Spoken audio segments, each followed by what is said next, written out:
challenger, Math.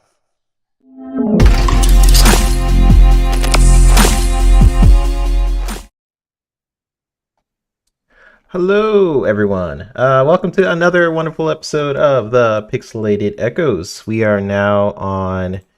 We're on episode 26 of season 1. I was figuring out how I should do the seasons, because the reason I want to do seasons just so I could change things up every once in a while. So like season 1, I think is just this is season 1, and then season 2 we're gonna have like a different intro, like this pixel thing. And if you guys have ideas on what you want me and Fuzzy and maybe I was thinking like what could be cool is we have like a couple of people who jump on every now and then, like we'll have Mav or King or something will swing by and at like special episodes or something. I feel like it could be kind of cool, like when there's like a 4-player co-op mode and someone drops in to play something and I can animate where like Mav joins and then some crazy, maybe we're fighting people, or I don't know. Yeah. If you guys have any ideas for season 2, let us know. We'll do something cool for the intro. But we've had a lot of great episodes, and we got a special guest for this one, as you may have seen in the intro, the leprechaun Mav, as Kate says. So yeah, we'll get into that, but it's time to catch up with y'all and what you guys been playing. And I finished up Starfield's DLC. So that was awesome. I beat Call of Duty's campaign. I beat RoboCop, and I said in the previous show like Yakuza is on the list. So I'm pretty close to beating Ace Attorney, and that is a much smaller game. So I might just get that out of the way first. But I've been playing a ton of like just different party games lately, like because 'tis the season where I hang out with family, friends, and stuff, and we've been just playing any 4-player game I can think of. So I've been playing like Overcooked with a lot of people. And my wifey's parents, we were playing Overcooked. I didn't expect them to like that game, but we were hours in with that game's experience. So props to that game. But let's get into the introductions. First to our special guest, the man from Yeehaw Speculation Town, the Mavi Wine, the founder of the Fun Speculation Network, which I've been happily a part of. I think we're in 3 to 4 years or so now. It's been a minute. It's like 4 years, bro. Yeah, that's insane. Crazy. Yeah. I guess you are the stale animal cracker eating Mav. How you doing today, Heather? And what have you been playing? What have you been up to? Man, I haven't had animal crackers in a while. I need to change that. It's been a minute. I'm still indulging in my sweet tarts quite often. Shout out to Sweet Tarts gummies. I've recently indulged in those, and I am pleasantly surprised. Sweet Tart gummies. I haven't even seen those. Well, they have like all these. They have like Starburst gummies now. They have Skittles gummies, and they have Sweet Tarts gummies, and they're all good, man. Okay. Yeah, it's like guilty pleasures, right? Anyway, besides snacks, I've been playing some games, as you mentioned. Metal Slug Tactics, shout out to that. If you're a Tactics fan, I highly recommend it. It's got some really original, cool mechanics. Did we see that on games. FSP? Were we talking about that game, I think? Or no? I don't know. Did we even mention that one on Tidbits? Yeah, it's in Game Pass. It's in Game Pass, so you can play it that way. It's like a retro like pixel style graphics and stuff, like the Metal Slug games would be anyway. But it's tactics for the first time, and I'm a tactics game fan, but they have some really cool different mechanics that other tactics games don't have, so it makes it kind of unique and different when you're playing. So I really like that game, and it'll be one that I probably kind of hop around and come back to. It's not easy, but it's really fun, makes you think. And Call of Duty, I mean, been playing multiplayer. Me and Kate did a stream yesterday for a little while, a couple hours. Season 1 is great. Love the new maps. They are absolutely awesome. The game just feels better than ever, like every time I play it. So yeah, it's been glorious gaming, dude. And like, I've come to grips with the fact that I'm not going to finish some of these RPGs and these other things before we're inundated with more new games in the next few Yeah. days, because on what, in 2 days from now, I think, is Flight Sim, Oh shoot, and that's and then Stalker. and then 3 days from now is Stalker 2. Hmm. I don't even know what to do. I mean, I'm probably going to stream both of those. Last time when the Flight Sim 2020 came out, that I had a lot of fun playing Flight Sim, and this one you're going to be able to do a lot more. Like it's with all the jobs and stuff you can do, and the different kind of things you can even get out and walk around and stuff, which is really cool. And then Soccer 2 like the next day, and I have a feeling it's going to be a special game. I really do. So I'm there's a chance I could get lost in that one, but it's going to be another big one, right? It's one you could I don't know how long the Stalker games are, because this would be the first one I've played. If the first one was pretty long, like I think it's just because of the mechanics. So it I guess you could theoretically speed past certain sections and stuff like that, but that's not how I play games, especially in these open games where you can kind of go around and do what you want and stuff. Like a game like this, I kind of have a feeling I'm going to be wanting to do a lot of exploring and kind of checking out the different areas and taking my time with it. So I'm really looking forward to that. And then guess what? We got so much to look forward to for next year, like already. And there's really not going to be a let up. And then in December, Indiana Jones, dude. Gaming is so good right now. I don't understand how a lot of people could be just upset all the time and stuff with how much there is to play and enjoy. I'm just kind of relishing in the amount of awesomeness there is, because I can't keep up. I literally can't. yeah, I want to it's be able to keep up. insane. I just can't do it. Like, have you seen?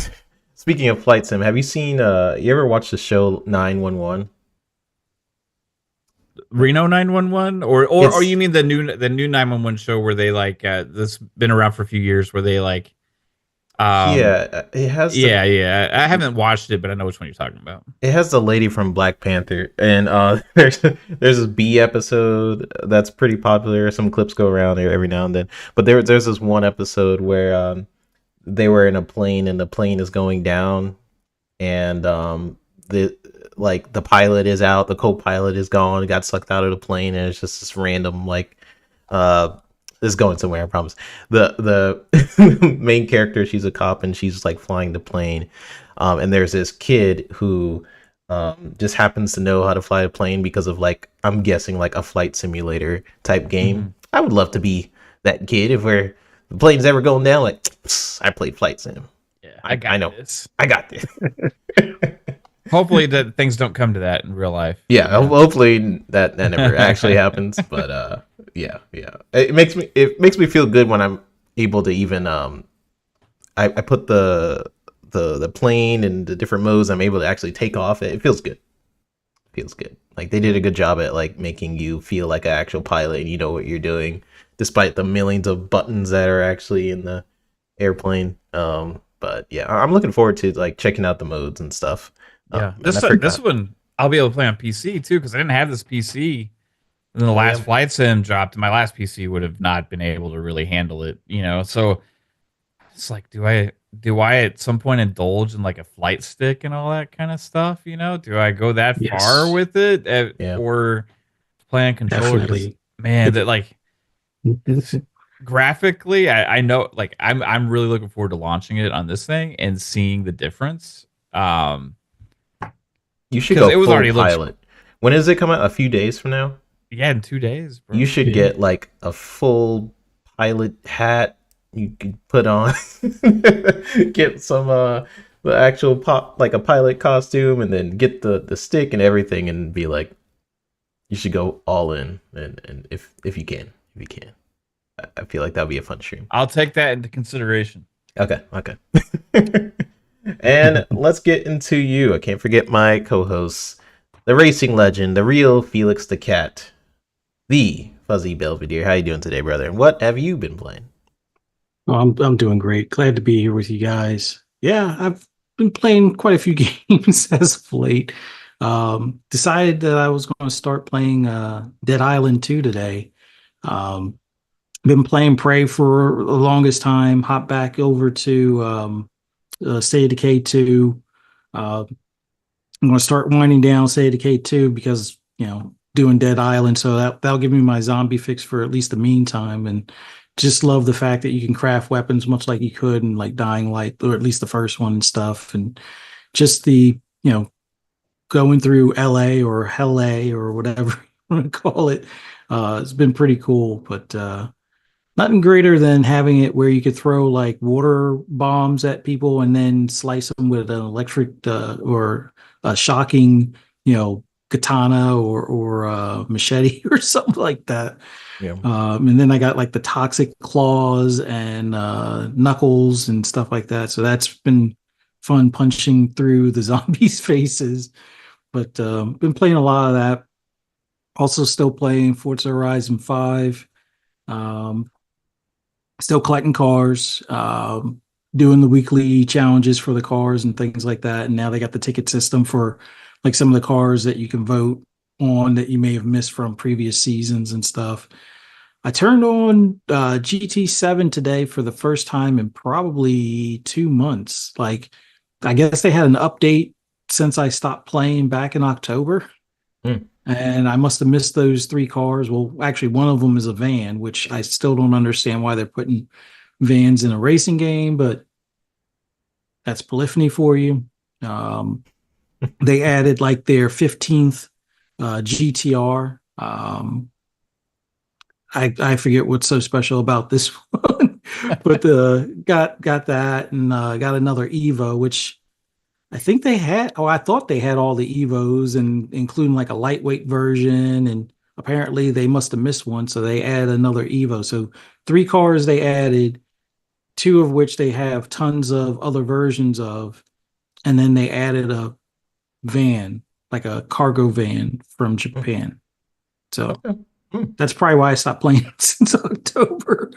But other than that, just been watching, like what Mav was saying, but people complain about either not having games to play or upset about platforms or games and things like that. And instead of just playing the games and enjoying them. But yeah, it's been fun. But man, got some interesting topics today. Can't wait to get into those. But and I'm starting to post a lot of my old pictures. Like some of these pictures I didn't even realize I took.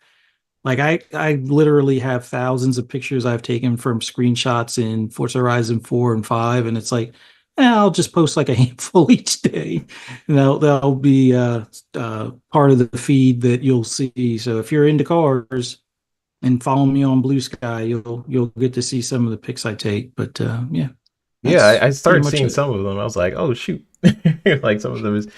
I thought it was like a real image, like one of the cars. I think it was like a green car or something he posted. I was like, oh, that's cool. And then I was like, oh wait, this is a game. Yeah. So pretty good pictures you got going on there. We got a comment from Ryu Art Gaming saying, does Fuzzy ever play Need for Speed? So do you play some Need for Speed? I played Unbound like when it came out. And I think my original or my launch Series X was starting to die because it would crash every time before I would get back to the garage. Like I would have like a couple 100,000 on me from outrunning the cops and the races I did earlier. And then I would get to the garage. I'd be like a block away, no cops in sight, and it would crash, like cut off crash and restart. And it pissed me off so much to the point where I wound up getting another Series X. Haven't had the problem since, but it's like I'm gun shy now from playing it, and I probably should get back to at least Unbound. I did Need for Street Heat for a good bit, and then I thought there was one in between Heat and Unbound, or am I mistaken? Or no, that was probably a remaster for the Hot Pursuit or something like that. There was one that was just called Need for Speed. That too. There's a lot. I'm actually looking at them right now. The newest one is maybe Unbound. Yeah, that's the best one they've had really a long time. But Unbound's actually a really good game. I haven't played Unbound, but I heard it was really good. And then the Hot Pursuit was before that, and then it was Heat Payback, then the regular Need for Speed, and then No Limits, which I never heard of that one. Maybe that's a mobile one or something. And then Rivals and Most Wanted, and yeah, there's a lot. I wonder how Unbound is doing, like, because they've done some really big updates with the multiplayer and stuff. So I wonder if they consider it like a success and are going to keep doing stuff with the franchise, or they're kind of just like whatever with it now, because we haven't. What did that launch like 2 years ago? I think. Yeah, it's like 2 years ago. Yeah. I think it's been successful for them. I don't think it's been the success of maybe some other racing games, which you got Crew Motorfest copying off of Forza Horizon. I'm not sure that Need for Speed will ever go that route, but I'm pretty sure they're looking at that potentially for future, just for the fact that that seems to be the model that has legs and that they can monetize a little easier, I guess. But I know that there's a handful of content creators that still play it a good bit, do updates on it, like what's his name, R12 or AR12, I think, that plays it a bit. Black Panther still plays it a good bit. They were hoping that what is that other game? Solar Crown was going to be that replacement for them, and it didn't quite land as they hoped. Hopefully that still gets support, at least on the PC side of things with mods and stuff like that, and hopefully that'll have some legs to it. But yeah, the Need for Speed games, I don't know. It just doesn't seem like they do as they don't do as well as they once did, but they're doing better than, like, Heat did well for them. Hot Pursuit 2, basically the remaster, I think, did well for them. Not as well as they had probably hoped, but it did well. And then Unbound did well, but I'm pretty sure they're looking at like 40 million people playing Forza Horizon 5 and like, can't we get that? Yeah, especially it being EA. I'm sure they're looking at those numbers, trying to chase those. I think I played the run for a long time ago, and I really liked that one. I think that was it, where I customized my car in the campaign to make it look like a Mach 5, because that's one of my favorite cars. I always name things Speed Racer where I can. I try to do the Speed Racer franchise. And to the point where you can customize your car and you can upgrade it as much as you can. But then there comes a point in the campaign where that car starts to get really, really slow because the missions get harder and harder. And I was like, screw it, I'm still going to use this car. This is my car. And I made the game like way harder than it needed to be. If all I had to do was upgrade the car. But I was like, no, because I spent like hours customizing it. But good things in the Need for Speed franchise. I haven't played it in a minute. I've kind of forgot about Unbound, so I should check that out. Can you like customize your car and stuff? And that as well. Yeah, you can even customize your clothing as well, which I know people are like, "But why is that in the car game?" But it's still kind of cool that you can do that. Heck yeah! I think you would like Unbound 3-bit. Okay, yeah, I'll definitely check that out. I know sometimes Xbox does the EA Play things too, where it makes it a little bit cheaper if I did buy it. So, well, I think it's in. If you have Game Pass Ultimate, it's in EA Play, so you can play it. Yeah, you don't need to buy it, man. The power of Game Pass brings me joy. Awesome. Let's get into our first topic, y'all. Shout out to everybody who's starting to drop in here. Always appreciate it. You guys coming in every single Sunday, around 8 or so o'clock. So thank you guys for dropping on in. We have Big Mad Mo, PTK Blam popping on in. Shout out to you, that one of the pillars, I always say, in the community. Back from the dead. Decado, Ryu Art, who asked us about the Need for Speed question. Shout out to you, because now I might go check out a Need for Speed game. You never know where the conversations will go. It's Tim A, and Kate was in here earlier saying the Mav was a little leprechaun. So shout out to you guys for jumping on in. I think Punty was the first one in here. He commented before the show was even live. He did his little emoji. So shout out to you, Punty, as well. And Understanding, hello, good sir. Talos, if I haven't already said hello, welcome on in. So let's get into our first topic. So the first topic is, I'm sure Mav has talked about this on a couple shows. Fuzzy, you might have talked about this. But let's talk about it together. It is the Phil Spencer in a new interview with Rolling Stone. So Phil Spencer kind of talked about how mid-gen refreshes like the PS5 Pro aren't necessary anymore. He talked about the red line and a couple things. Let me pull up this thing so we get some visuals here. So going from the Xbox, this is a quote from Phil saying, going from the original Xbox to 360, that was the standard definition to high definition. Now it's harder to show the benefits, he says. Following it up by Phil Spencer discussed the future of the Xbox brand as well as the advertising campaign. It's an interesting topic because as we look at the brand, as we're changing the brand, it means something different. Spencer said, it literally was a box when it first launched. It was the direct Xbox. What it's grown into now is more accessibility. Xbox isn't just one device. Xbox is on your smart TV. Xbox is on your PC. Xbox is on your phone. And we're in the middle of that transition. According to Rolling Stone, Spencer acknowledged that some fans would be turned off by the campaign. Some people long for the simplicity of a single box, single platform, single game, he said, before insisting today's largest games are bigger than any of the individual platforms.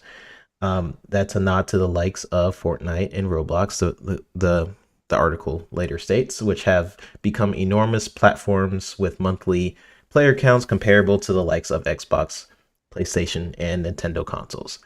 For Spencer, then, the focus is on the games. I think the thing that should really have longevity are the games, characters and world, and the platforms should enable us to experience those games where we want to play, he said. That's how we think about Xbox today. So, ending the quote. So yeah, this has brought up a couple different conversations within the gaming media. Following it up with, let me actually bring this picture up. So this is a picture from Games Industry Biz, where it basically says, depending on how the Game Pass situation shakes out, Sony could end up being the company that enjoys the most black ink on its financials from Black Ops 6, which is a bit of a bum note in what should be a triumphal moment for Xbox, right?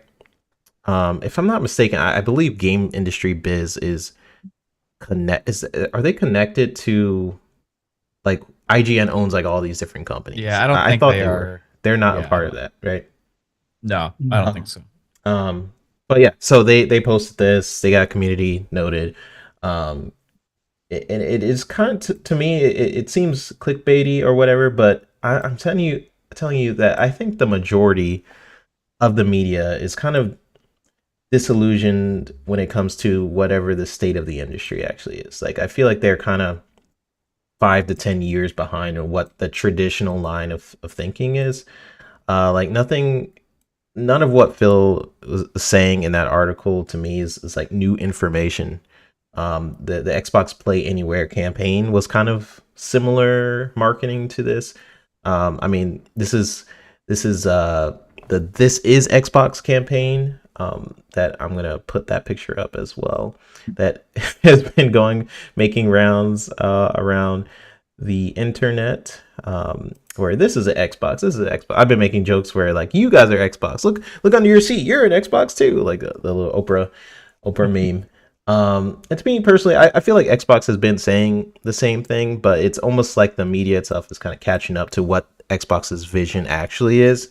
The sort of traditional model of the console war is not something Xbox is interested in. When they are making money, kind of via expanding their ecosystem, the people out here, kind of like praising all these first party games from Sony, saying how much it's going to sell, is not really the reality. Because the reality is the top selling games on PlayStation, a lot of them are Xbox titles. That's something we talked about on FSP. That show we looked at the list and we can continue to do that every month. It's going to look similar, right? You'll see Minecraft, you'll see Call of Duty, and it'll just keep going to, like Overwatch is constantly jumping on the list and things like that on Sony's platform, and you may see one or so first party games. These are the top 20 or so selling games on the PlayStation platform. So to me, it's like the reality is those are the best selling titles, and every single console generation, it's very limited.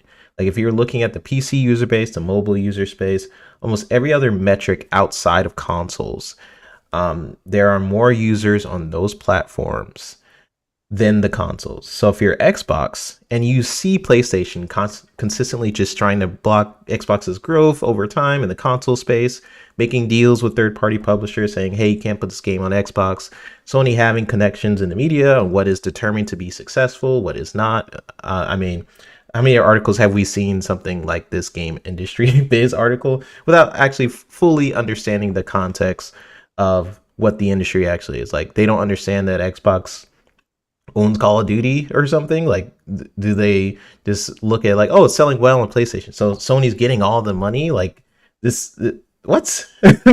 You know, so Xbox has been down in certain metrics, but what expanding does for them is it allows them to be competitive by growing in different ecosystems, and they've been doing it since the Xbox One, really, if you think about it, when they started to put games on PC, when that was known as a weird thing to do.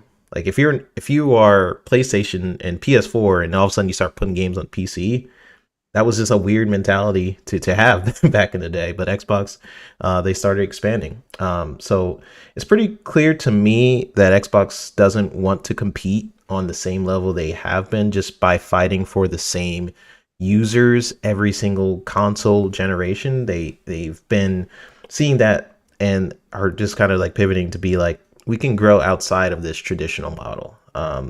We can still have the traditional model. We still want to support consoles, but if now this is an Xbox, this is an Xbox, and this is an Xbox as well, right? This is a part of our ecosystem. So I get the pushback and things people have been having, because if whatever's the norm, right, people are going to push back against things that are new. Like I feel like Xbox always gets the arrow first for doing something new, and then later it becomes accepted. And we're just in the time right now that they are leading the charge in that regard, in my opinion. So I want to hear from you guys. Taking everything I almost said into context. I know I kind of jumped into different things, but I think it's all kind of related, because what Phil is saying is nothing new, right? When he's kind of talking about what they want to do with Xbox. Then we have the This Is an Xbox campaign that isn't really new, but it's the first time they were like here, this is an Xbox. We want Xbox to be an ecosystem. Like, we've talked about this for a while, but I think maybe they're putting it more into words. Maybe that's what's new for people. But yeah, we'll go to you first, Mav. What do you think about the Phil Spencer article, the This Is an Xbox campaign, how the media is kind of receiving Xbox's success as not success? I don't know. What are your thoughts? Yeah, it's a lot of different things going on right now. Like, obviously you had the Phil interviews followed by the ad. And I think because of the timing of the interview, then the ad hit differently than it would have for a lot of people, where it's like, oh, Phil just said the no red line thing, and now we have this ad saying that everything's an Xbox. What is even an Xbox? I saw some people saying if everything's an Xbox, then nothing's an Xbox. And it's like, oh my God, like people are really taking this stuff too literally in this like kind of marketing campaign. Really, the whole thing and idea behind their marketing of Xbox Everywhere is an expansion of the Xbox Anywhere thing that's already existed for numerous years, that a lot of the community has been championing, like the access that we have to games that, you know, other platforms don't have the ability to do. Like, I take advantage of that stuff all the time. I play on the cloud, or I'll play on my PC, I'll play on my consoles, right? And for me, it's always been like an added benefit. So that's just for me as a console type gamer, though, right? But who this ad is really generated for is like you said, is for other people to help grow the market. Like there's only so much room. Like I think they are leaving potential console growth on the table, right? By putting games on other platforms, like PlayStation, games that may have been exclusive that they're not doing. Yeah, they're going to have so much growth, but like at what point do we realistically at this point think that how much market share they're going to gain and switch from PlayStation? Like this generation was probably the last big chance they had to make a huge swing that way. And I think early on they had some momentum, and then 2022 kind of set that momentum back spiraling a little bit. But overall, we're going to see about the same amount of consoles sales this generation as last, and the next generation will probably be about the same. So for them, it's like, how do they grow beyond that? It's not that they're abandoning the console market. It's that they need to find more gamers to have more places for everybody to play and reach more people. So that's who this ad is targeted for, right? They're trying to reach somebody that just has a phone in their pocket, or it has a laptop, or a maybe even a laptop that they have for school, or something like that, to think about it, or a tablet or whatever, like to think about it. Oh, I can play Xbox games on this thing, right? And they're trying to reach and make that clear to people. And for me, I don't have any issue with that whatsoever. It's trying to grow the ecosystem, trying to expand, trying to let their image be known. Could they do more marketing for the consoles specifically? Yeah, sure they could. But I think for the most part, like all the enthusiasts that are us as the gamers and the console gamers already are aware of a lot of that stuff and are already kind of locked into that. So they want to expand the brand awareness, you know? So that's what a lot of this is.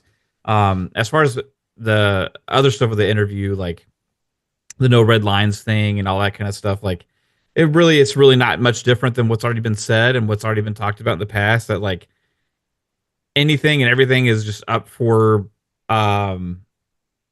observation and thought process, and there's a possibility, right? We don't know exactly what's going to go, when is going to go. I think in the long term, more and more and more will keep going. Who knows when that means like a game like Halo will go to PlayStation or whatever. But does it affect my experience as a gamer if somebody else ends up getting to play the game? No, I'm more happy about the experiences that they're expanding upon that do affect me, which is the stuff in this ad, right? These are all added benefits.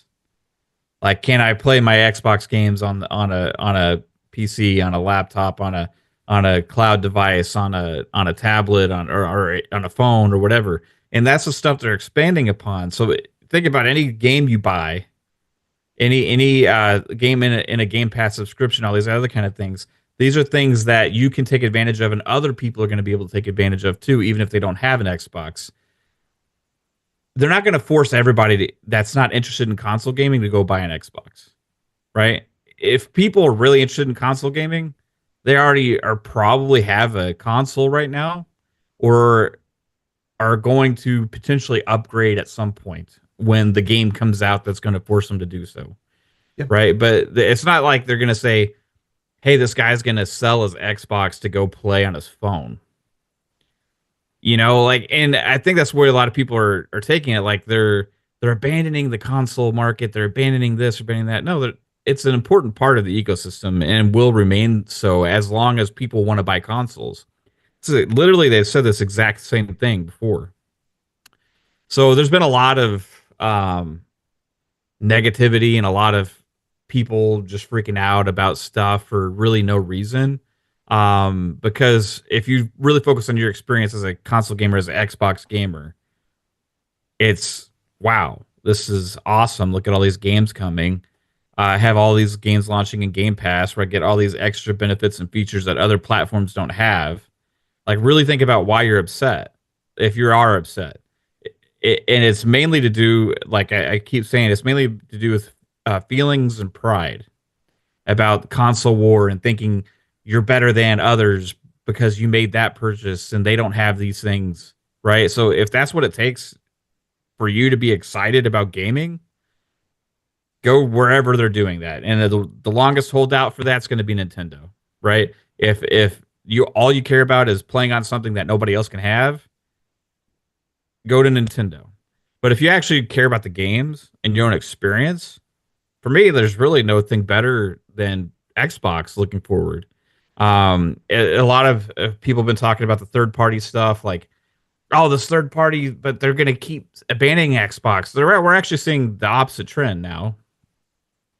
More big third party companies are going more to Xbox because, and this is actually a reason why, because Xbox is expanding their ecosystem beyond just the traditional console market. So a game like Metaphor ReFantazio or whatever that can be played on PC and console if you buy it, right? That's an added benefit for those consumers. And as this ecosystem continues to grow, as they add the which is coming next, which is a big part of why they did this ad, which I think this feature was planned to be implemented by now, which is the cloud gaming for the games you own. Yeah. Yeah, once they add that to it, like, I think ultimately that's going to put a lot of this into perspective for people. Like, because I've seen a lot of the conversation about, well, it's not really because you can't play all the games that are in your library. Well, that's coming, right? And at least not all the games, but most of the games, right? And as that continues to happen, as other platforms see, well, okay, this platform can reach this amount of gamers. It's not just about how many people own a console. It's about how many people have access to buy the game. And that's where people get twisted on the what is the market, like why companies would want to skip a platform or skip this or skip that because the user base isn't big enough. There's more monthly active users in the Xbox ecosystem than PlayStation. Yep. Right?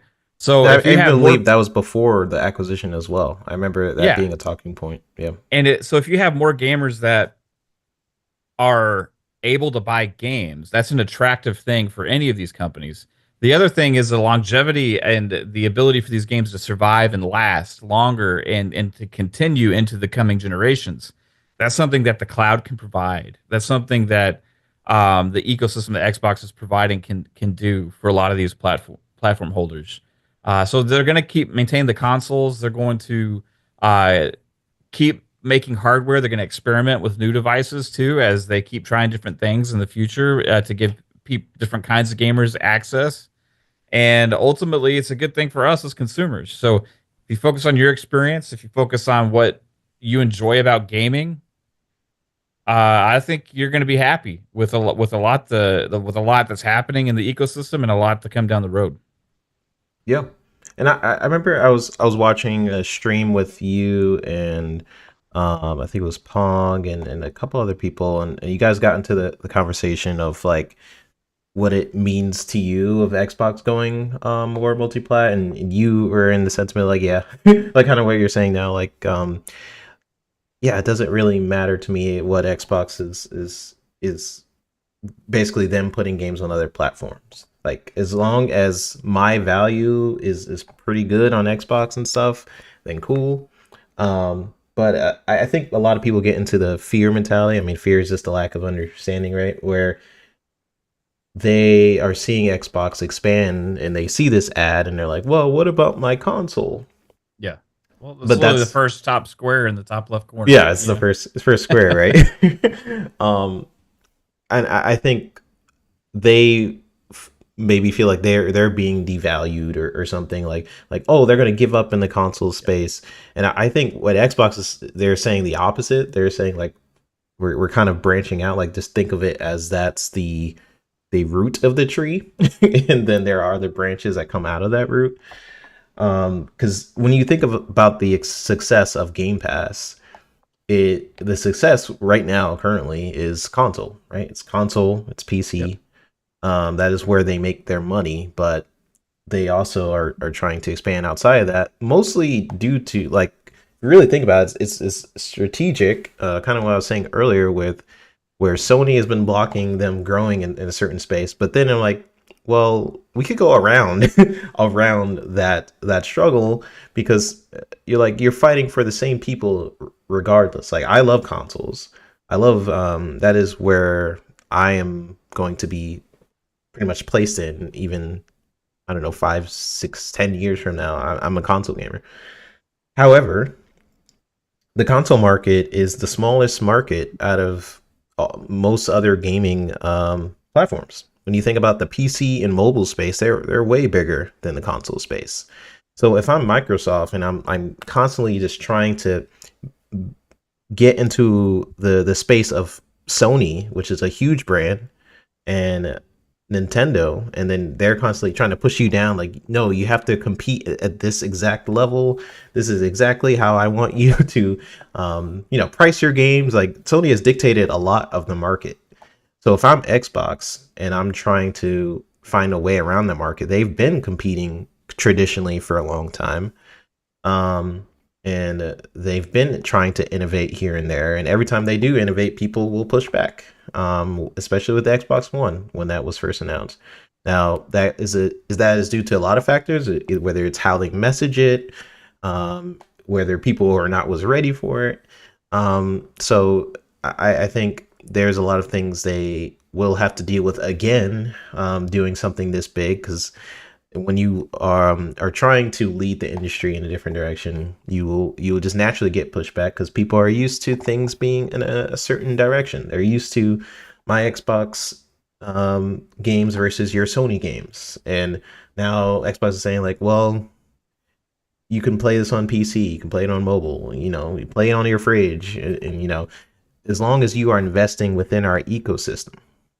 Right. That is what they care about. And I think a lot of people get confused by that just because it's not normal, or to a lot of people, the traditional line of thinking. Like, what do you mean I can play this on different devices? And what do you mean Xbox games on PlayStation devices? Like, what does that mean? And I get that mentality. I mean, that mentality trickles into a lot of things within our media, like within sports, for example. Like, my team is better than your team, even if this team loses a lot or this team wins a lot. Like, that's my team. They feel almost an ownership of that team or brand. So they almost feel like investment, which I get. If you're a fan of something, you're going to be following what that brand does. And you're basically like, I invested into your brand, and this is how I want you to lead with things. But that is not where the industry is currently headed, in my opinion. I can see a lot of third-party publishers starting to realize that, and like, hey, why would I want to limit my audience right now? Like what Mav was saying earlier. So yeah, it's definitely a lot of interesting branches of conversation. I'm always trying to see from a lot of different perspectives, because I've been in a couple different chats of different podcasts, and I feel like this is like an emotional topic for a lot of people of where Xbox is, because a lot of people in the podcasting community, at least, this is like the point of contention for a lot of people of like why they're not liking Xbox. They're not liking it because of this stuff like this ad. And to me, it doesn't matter, just because I'm like, cool, I can play Xbox on my PC. I can play it. That's my mentality. Like, I'm always in the value proposition mentality. Like, what am I getting for what you're giving me? Like Game Pass. Like, okay, cool. But some people feel like this is a part of me. if PlayStation, they take it more personally. Like if Sony is able to sell some Xbox games and stuff like that, that's a damage on Xbox's side. I'm like, but where? It's not a damage financially for them. It's actually more beneficial for them to do this. But I mean, I get it to an extent, but I also don't at the same time. I mean, if you really want to be solidified, then PC, I guess. Like, who would you rather be, the person that has the games that people are playing, right? Mm-hmm. I mean, I or not. I would rather be that, because right now PlayStation's trying to find a way to get those games and get well, the if you're engagement on their comfortable consoles from their own games, but they're not getting it. They're getting it from Microsoft games. Yeah, They're getting it from Overwatch 2. They're getting it from Minecraft. They're getting it from what was the other one? Yeah, Call of Duty, right? Those are all owned by Microsoft, but they're in the top 15 games played on PlayStation and time spent. But there's not one first-party game there from PlayStation. Who would you rather be? Right? Would you rather be Microsoft, who has control of those properties? I mean, that's kind of what I'm saying. And like, if you're comfortable within your ecosystem, most likely one game is not going to move you over, right? Like, how many people have we seen bought Call of Duty compared to Xbox? Like, I know they're saying a lot of people, the most played game on Xbox right now is probably Call of Duty. But if you were to really think about the ecosystem numbers and what people are willing to jump over, I don't think people are willing to jump over to another platform. They would rather pay.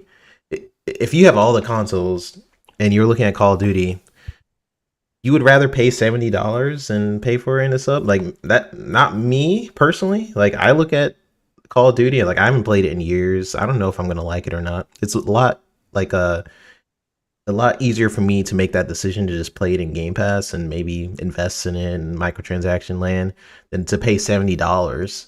But people made that decision. They're like, I'm gonna pay $70 for Call of Duty because I'd rather play it on PlayStation, right? So if I'm Microsoft, I'm looking at that. I'm like, yeah, like, people are going to be comfortable within the ecosystem they want to be in, and there's not a lot that's going to just, like, I'm going to all of a sudden stop playing my PS5 to jump on Xbox because this new Xbox game just came out. Like, that's probably not going to happen. It would have to be a really good game, and even then, people are like, well, maybe I'll think about it. I feel like that transition is not really happening anymore. Someone said it earlier in the show, like, you most likely have a console already, so it's not really about like my game versus your game on your console. It's not really about that anymore. It is what I've been saying in the past few shows. It's the ecosystem wars at this point. So we'll see. I guess we'll see. Fuzz, let's get your thoughts on this, man. All the things we kind of talked about. Xbox. This is an Xbox campaign. Phil Spencer's comments. If you agreed with anything we said or disagreed, what are your overall thoughts on what's been going on?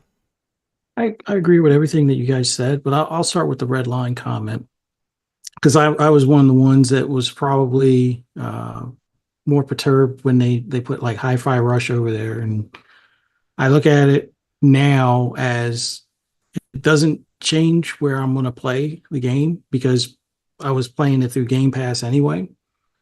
Game Pass is still in existence and still functioning, or at least Game Pass Ultimate is still functioning much the same as it was prior to them putting it over there. And in the grand scheme of things, I like the fact, and this is, I guess, where I can get a little slanderous to some extent. I like the fact that whatever games they do put over there on PlayStation, they have to pay the full $70 for that individual game. So if they put 4 or 5 more games over there, that's at least $280 to $350 range, or something to that effect, as far as what they'll have to pay for those games if they want to play them. Meanwhile, my subscription, which is funded by Microsoft Rewards points, covers it for me. So their contributions, that 70%, and some people are saying it's like a 80-20 split on Call of Duty. I'm not sure. I'll just stick with the conventional 70-30. That means they're giving Microsoft $49 for every game they purchase from them. And that helps fund more first-party Microsoft games. So that means more games coming to Game Pass, more, possible experiments as far as new IP, or just sequels or spin-offs or other types of games that they decide to make, because they'll have that additional funding that if they didn't put it over there, they probably wouldn't have. So the red line thing from the old console warrior side of me is probably the only part that's upset. But even then, it's still like, I honestly feel they should have somebody wear a Crash Bandicoot costume and be like, this is how you share games in 2024. Oh, you don't have a roadmap? Well, let's help out that roadmap, because it seems like you guys are struggling right now. And that's been the case for the past couple of years. Yes, I know PlayStation has some games from first party that they're working on, some of them being games as a service kind of deal, but their first party as far as their single player games are, falling, I wouldn't say falling behind, but they're a little bit further out because of a lot of the remasters that they kind of scheduled in between, which to some extent makes sense if you were new to the PlayStation ecosystem. Having these updated versions of a game that's less than 10 years old, I could see it making some sense if you didn't purchase that or weren't in the ecosystem when that game was new. But for the grand scheme of things, I like Xbox's position, even though it in console space, battles, it seems like a weird take to go ahead and put your games over there, but it doesn't bother me because I know whatever funding they get goes right back into the ecosystem as a whole. So I've gotten past that upsetness aspect of it, because for the subscription price, I get access to their first party plus whatever third party that they put in the service, and there's 400 plus games in there. All the new ones that they put in, a lot of them being day and date for even some of the third party. Whether they be smaller titles, that's fine. It works out great for me because, like, a perfect example is Dead Island 2. I forget what came out early in the year. I think it was, I don't know if Dragon's Dogma was at the same time or whatever the case was. It was like, I can get Dead Island 2 or I can get Dragon's Dogma. And I went with Dragon's Dogma. Well, now that they got Dead Island in there, it made sense for me not to buy it, considering how much I played of Dragon's Dogma during that time frame. So now I have the time to get around to that game. It's in the service. It saves me money in the grand scheme of things. So past the red line stuff, but to get into this is an Xbox, I like that they're actually leaning into it. Now, I know some of those out there that are solely on console have no intention of ever playing a mobile game or a game on a PC because they rather have the comfort and convenience of playing on console. And I hear you. But as somebody that bounces between PC and console, and on occasion, if I'm on the road, maybe my mobile phone, although that's been since replaced with a portable PC like a Steam Deck, I like the fact that they're, pushing that, I wouldn't say narrative, but pushing that information out there for those that might be interested in that. We have to understand that commercial, much kind of like the way Mav hinted to, it's not intended for us that already have the console. We're already in the ecosystem. This is for those that were, kind of on the fence, that were either not really serious about getting an Xbox console, or they were waiting for one particular, title before they dip their toes in. But if they already have a smart TV where the app is present, or they have a Fire Stick where they can, if it's slightly older one, they can add that app, or it's already preloaded on some of the newer Fire Sticks, or maybe they have a tablet that they, use while they're watching TV type of deal. They have access to Xbox games. Sure, right now as it stands, they'd have to go with a Xbox Ultimate subscription as far as where they can do the streaming to some of those devices. But that's a much easier standpoint of, before spending, $200 to $300 plus buying the hardware and then doing the subscription, you could test it on already existing hardware.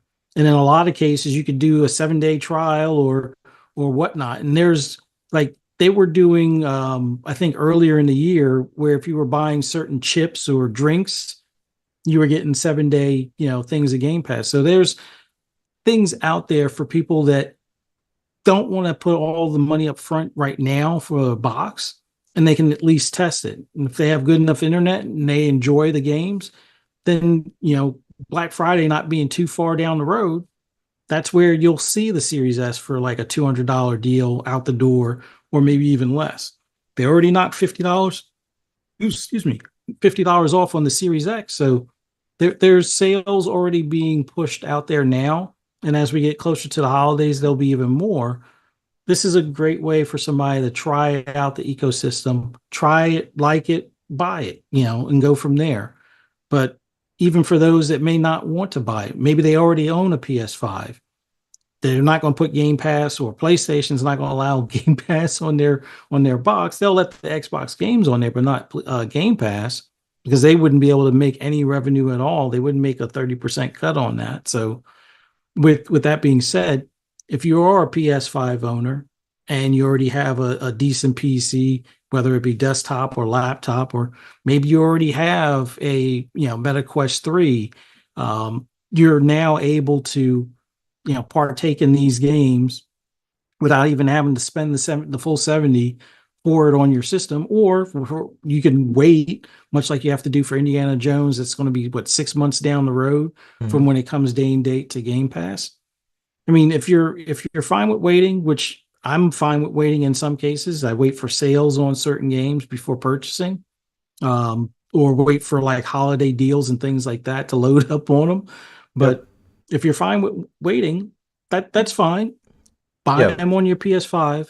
Continue to fund first party for Xbox so we can get even more games on our roadmap that's already overloaded, and that'll work to Microsoft and to Xbox gamers' advantage. But it's funny to me that as much as that commercial, I guess, struck the nerve with certain individuals, it's like, when is PlayStation going to really get serious about their PC store? They acquired Nixxes to be their PC porting studio. They're pretty much only able to do a game at a time because it's one studio, one game, I guess, type of approach to it, which I guess makes sense to make sure that they don't have some of the issues that Naughty Dog did when they had what was that, The Last of Us ported over to PC, because they handled, I think, a good bit of that along with another studio. But I wish more people would start asking those questions if they're ever going to do dual entitlement, or if they're ever going to allow. I guess they do have a trophy system for PC games, PlayStation games on PC. I don't know how. I guess you have to link your account for them to count or whatever, but they got to get serious with that PC store, because the convenience factor, I as much as a PlayStation person may not be willing to admit, and like I said, I already have a PC. I would love to have some of those games on PC as well, like Gran Turismo 7. Instead of buying a PS5 Pro, I have a pretty decent rig right now. I would rather just get it on PC. Although, it's Sony, so I know I'd have to spend 75 or 70 plus or whatever to get the game again. But I'd rather do that than go ahead and buy a device for 700 plus the external, or not the external, but the disk drive, since my launch PS5 has that and stuff like that. But in the grand scheme of things, I look at it right now, I'm much happier with the Xbox ecosystem. Sure, I would love for them to do more of the boot on the neck type of approach that Matt Booty kind of hinted to in some of those court documents, where spend them out of business kind of thing. But if they're not going to do that, what better way to bully them than to have at least right now 3 out of the top 15 games be your first party studios. And in some parts of the year, they had as many as 7, because I know they had Diablo up there. I know they had Elder Scrolls up there, and they had Fallout up there at certain points of the year, where there was more than just the 3 Xbox first-party studios or Xbox owned studios on that chart. So I like what Xbox is doing. I get why some people are upset, but try to look at it in the long run. It furthers the first party roadmap and games and teams, and you have a more likelihood to see sequels or spin-offs for future content. So I think that's the move moving forward. Yeah, facts. If I was in the same position as Phil, I talked about this before, I would be Dark Phil. I would be like, Sony, you don't get nothing.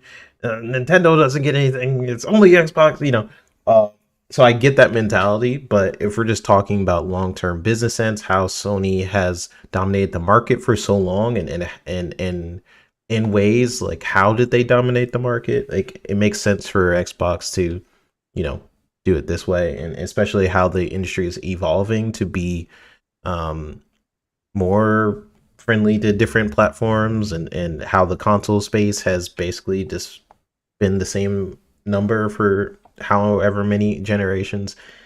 Xbox has been seeing that. And they're being very strategic and looking at the industry and how they can evolve their brand.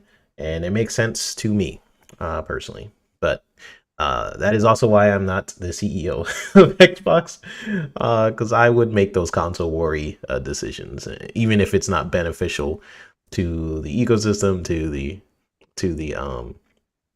I don't know. I would just be Darkfield, like, haha, Call of Duty is now exclusive, haha. I would do stuff like that. But that is why I'm not president.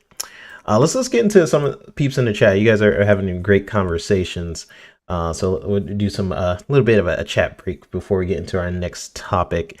We have Negative Zero saying, I think that is the root of why there is outrage, because Xbox hardcore fans have been waiting for the clapback, and the moment they had the ability to, they didn't do it. Yeah, I think that is when the Tim Dogs and the people out there, they're like, ooh, we finally got Activision Blizzard. Like, what y'all gonna do now? And then, they're like, yeah, all this stuff is going to PlayStation. They're like, it hurt a lot of people's feelings.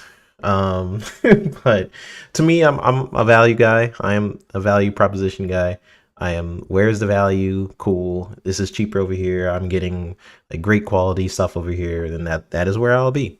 Xbox for me provides that. So that is only increasing. It's not decreasing. So appreciate that comment. Satness says, yeah, sometimes late games on Game Pass are exactly when you need them.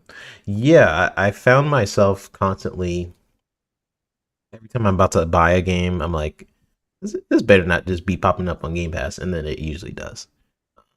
So, you never know. How I would look at it going forward is look at who has partnered with Game Pass in the past, and just make your best judgments there, because most likely it might appear on the service at this point of how much money they've been investing with third-party publishers and stuff like that. I feel like them acquiring more big first-party publishers will lead to an interesting choice of who they go for third-party just going forward, because they have a lot of first-party publishers now, so they don't have to really rely on a lot of third-party peeps. But if they're still putting that, what is it, 1 billion a budget per year for Game Pass, then I could see some interesting things happening over time. Satnus also says, tempted to upgrade my remaining PS Plus to try that, see how it looks. The Truth Serum was basically saying Dead Island 2 came to PS Plus last month. It's already Pro enhanced. Playing it looks even better now on the Pro. Cool. Good.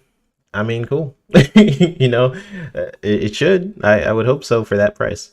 It starts increasing more and more games. I know it's like every other game, it's doing some weird stuff, like on Jedi Survivor. But let's be honest, like, because Ryu Art was talking about Jedi Survivor on Pro looks worse than standard PS5. Jedi Survivor in general, like, that game has not been optimized very well. So I don't know. I'm not expecting every game to get a PS5 Pro like update or whatever, but I mean, for that price and what they're doing, it better do something. But from what I've seen, it's just like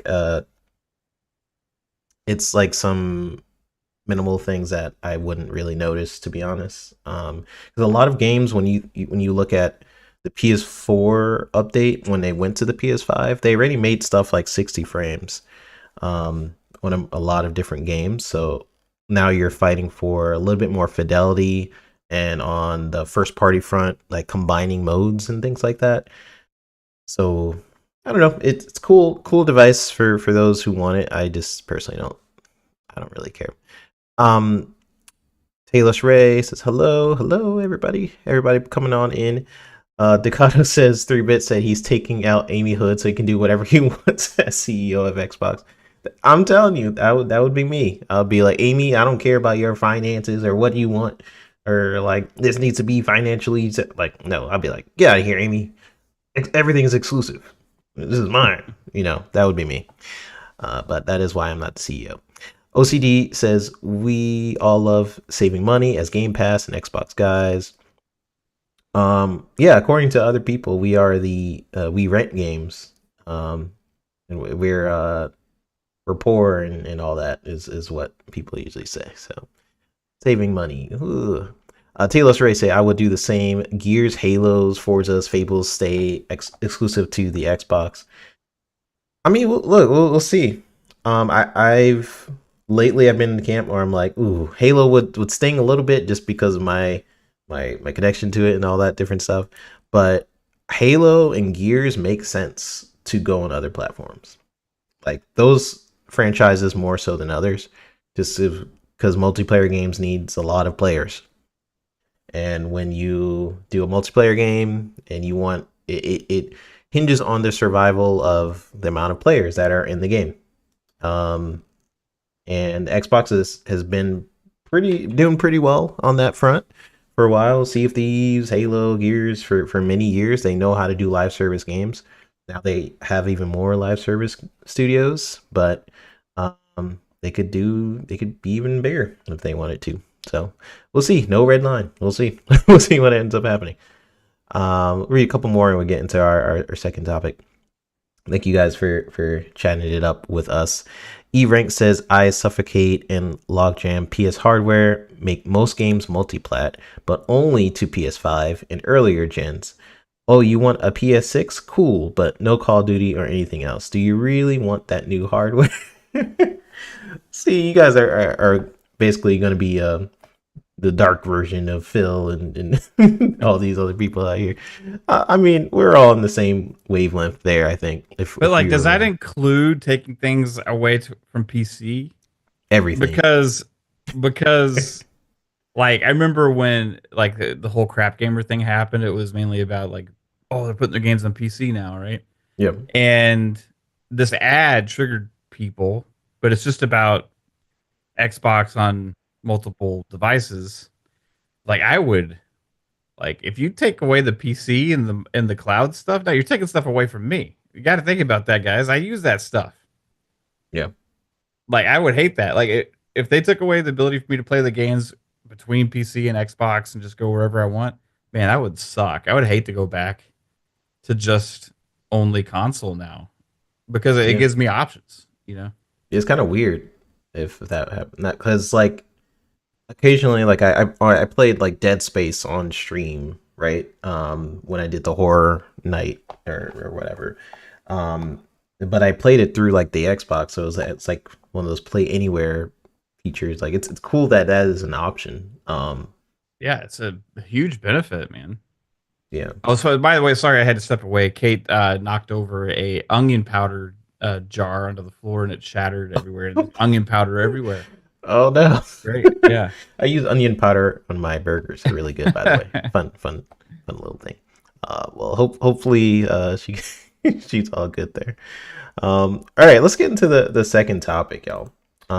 So this one is talking about the Game Awards. The Jeff Keighley's, the good old Game Awards. So, here's the thing. I'll preface this first because I think there's a lot of stuff I don't like about the Game Awards. So I'm gonna start off with a positive, right, and then we'll get into the weeds. The positive for this year is there has been too many freaking games out this year. And I'm having a hard time keeping up with all the games that have come out. And this has been a really amazing year for games. 2025 is going to be even better. With, like, you got GTA possibly coming out next year, Avowed, all the good Xbox games coming out possibly next year as well. So, like, yeah, this year and next year of gaming in general has been awesome. So when we get into the Game Award conversation each year, it always bugs me how it never feels like they're super connected with the industry itself, with, like, what people are actually playing, what people are vibing with, like, these basically the judges kind of illustrating, like, what is relevant, essentially. So I'll get into this conversation. So Game Awards is around the corner. It's coming December 12th, which is actually my birthday. Just saying there. So the Game Awards will take place on Thursday, December 12th. Basically the 13th for anyone in the east of Americas. It's going to be live from the Peacock Theater in LA, which I believe wasn't at the Microsoft Theater. It used to be. I don't know if it was last year or not. I think it might have been at the Peacock Theater last year. Okay, I think maybe Microsoft like pulled out and no, it's the Peacock Theater. Anyways, pause. So in a recently kind FAQ release on their site, they put on their site, are DLCs, expansion packs, and remasters eligible? And they say yes. The Game Awards aims to recognize the best creative and technical work each year, irrespective of the format of that content's release. Expansion packs, new game seasons, DLCs, remakes, and remasters are eligible in all categories if the jury deems the new creative and technical work to be worthy of a nomination. Factors such as the newness of the content and its price and value should be taken into consideration. So overall, I think it's an interesting time in a year where, you know, PlayStation hasn't released much on the first party front, but remakes and remasters when they make this a rule. And I don't know. I think there's a lot I have against the Game Awards. So I'm trying to be unbiased here, but I actually am in the boat that a remake can be nominated. So there's a lot of amazing games though, and it will have to do a lot to kind of overcome that. It's always been kind of my stance. Like, you could be nominated if you're a remake because there's a lot of remakes out there that do something differently from the main game. Maybe they push the vision for what they couldn't do back then technically, but now you can, so maybe that changes your whole output on a game's experience and stuff. I agree that a remake should be able to be nominated, but not to overshadow things that should be nominated. Like, there's a lot of genres that are shunned just because they're not your traditional action adventure type game. Like, if you're a racing game or anything like that, you're not getting nominated because that's not what the judges are playing. So there's a lot of issues I have with their whole setup. I hate the amount of time they'll give to ads and things like that, and barely give to the people that actually matters. The developers, give them like 2 seconds, rush them off the stage. There's a lot about the model of the Game Awards I don't like, but honestly, I think maybe because of how they're set up, like, while I think remakes and remasters and stuff should be eligible, maybe just because of who they are, they should just have their own categories, because it kind of buries any true originality under this sort of sea of nostalgia. Like, there was no original IP nominated last year. It was Baldur's Gate 3, great game, Alan Wake 2, Super Mario Bros. Wonder, another Mario game, Legend of Zelda, Tears of the Kingdom, Resident Evil 4, and then Spider-Man 2. All those are sequels, number 2s, number 3s of an IP, right? And a lot of those are great games, but it just reminds me of where we are in the industry. So, yeah, it kind of just buries any true originality, in my opinion. So which I think in turn just gives us sort of false read from the industry that all we want are sequels, same content over and over. Is it safe to say that Shadow of the Erdtree will probably bump a game from that list now of game of the year with this rule? Like this is kind of like a popularity contest now of putting a game like Cyberpunk, for example, which was nominated for Best Ongoing Game at the Game Awards, and then it won that category. And a sea of thievery, right? That should have been nominated, at least. Like, that is Xbox's category at that point. And I will admit, in terms of cadence of DLCs, Xbox definitely has more of a release cadence there. Nintendo probably has the most remakes and remasters that I can think of. They be pumping those out. And PlayStation's kind of been relying on them lately. I have a lot of different thoughts here. So I kind of want to just go to you guys. Like, what do you think about DLCs, expansions, packs, and remakes being eligible for Game of the Year? I honestly, I have been kind of annoyed by the Game Awards lately. Like, I think why I watch it is the announcements. I think a lot of people watch it for the announcements. I wish it was more so less about the announcements. I do wish it was more about the developers and giving time so it feels like a genuine award show, because I feel like a lot of the industry doesn't take gamers or games seriously despite like how much money it brings to the industry. So I feel like that's why it hits me differently, and me being a developer, and seeing how much work the industry puts into games and stuff like that. It's just so it's just so annoying to me, that this is I do wish there's certain directions that this award show would go. But yeah, I usually watch it for the announcements because the award part I feel like they don't take very seriously. But let's take it to you guys. What do you guys think of the eligibility? Like, do you agree that these expansion packs and stuff should be eligible for Game of the Year? Um, do you disagree? What do you guys think? I mean, the wording on it is just like crazy. Like seasons, expansions, DLCs. Like, I mean, come on, really? Like anything's up for grabs for any category. Really, what's the point of categories? What's the point of genres in that case? What's the point of the awards? Like, it just really takes out of consideration like what a category even means. It just doesn't make any damn sense. So, like, as far as remakes goes, like I don't even think the industry knows what the difference is between a remake and a remaster, right? Like, if a game is fully remade, where it's like a brand new thing, I think that's like a new game, But like, if it has like the same gameplay, if you're going along the exact same path, it has the exact same story, and it only like pretty much looks better with maybe just a couple more mechanics or something, like that's not a remake to me. That's like a uh, full on bells and whistles. Like, let's just polish this thing up, add current day graphics to it and stuff like that. So there's different levels to this, which I wish could be better defined.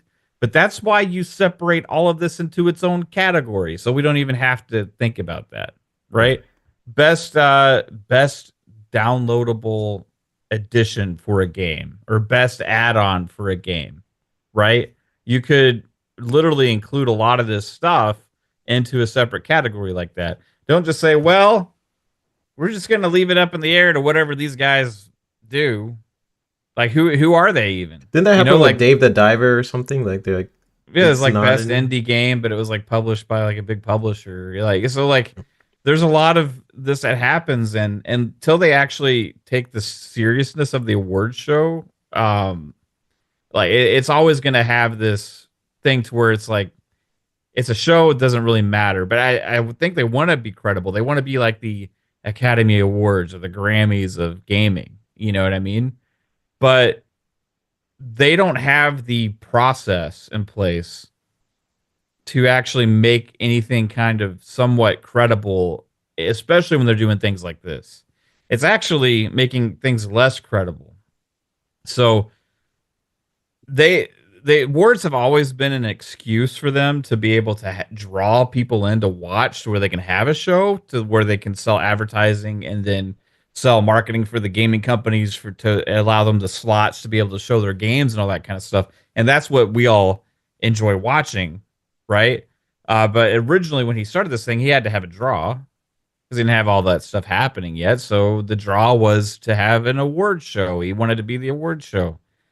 The fact that it's not in January already discredits it. Like, you can't have a gaming award show for a year of gaming when everybody knows in the history of gaming generally, a lot of big games drop in November. And now some are dropping in December as well. And those are never considered, even though they say, well, those get considered for the next year because the windows, they never get considered for the next year. People always have their cutoff date of like January 1st when they think of like the games that released that year. They never go back to November and December games and actually, oh, well, remember last year that game came out, it missed the window. I'm going to, no, that's not how this thing operates. So the awards show, as far as awards, has zero credibility with that because you're automatically every single year excluding huge games. So that alone is like, well, what's the point, right? So that's the biggest issue. Then the secondly is the categories don't actually have any merit to them whatsoever. So they need to, if Jeff needs to really sit down and have some self-contemplation about, do I want to actually have a serious award show or do I just have a spectacle, right?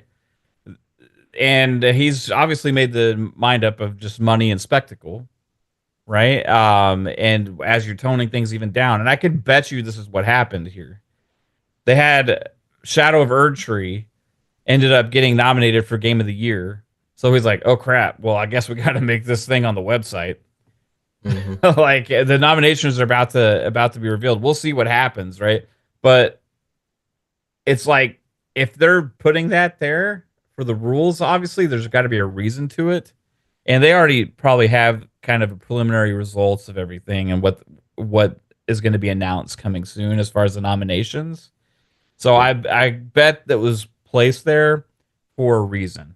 So people would have an answer. Oh, see, this is in the rules. It's allowed. Yeah, this is allowed to get ahead of the shenanigans that are going to take place when the nominees and everything are revealed. That's what I would think is probably happening here. Overall, I don't watch the Game Awards actually for the awards. I do like seeing the people and the developers because I think it does mean something to them, right? I mean, it means something to be rewarded and congratulated and honored and say that, hey, you did better than everybody else this year. But it would be nice if it actually stood for more than what it actually does in the industry, because unless everything is considered properly in the separate genres and categories, and all he's got to do is expand to more categories, right? He can even do a separate little show where he gives out awards separately in some kind of a feed that's just more like award, whatever, and then have the big draw for the main show. Whatever you got to do to actually have proper categories and awards and have a better process of getting the nominations down to things that fit within that. He's got to do it. Otherwise, it's always going to be a farce and a spectacle of just advertising and marketing that I enjoy watching because of that, because we get game reveals and we get all that kind of stuff. I'm a gamer, you know. But it'll be interesting to see how it continues to evolve. Instead of getting better, it's taking the other direction. Yeah. When you see things like this, it's like, what's the point?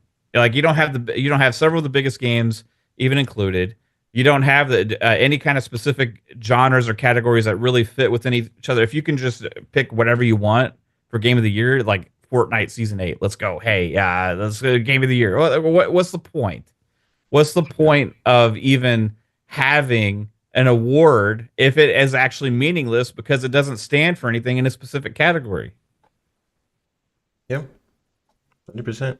And it's like these judges, we've seen who was on the board of the Game Awards, like who's actually putting this stuff forward, and it's people I generally just don't vibe with.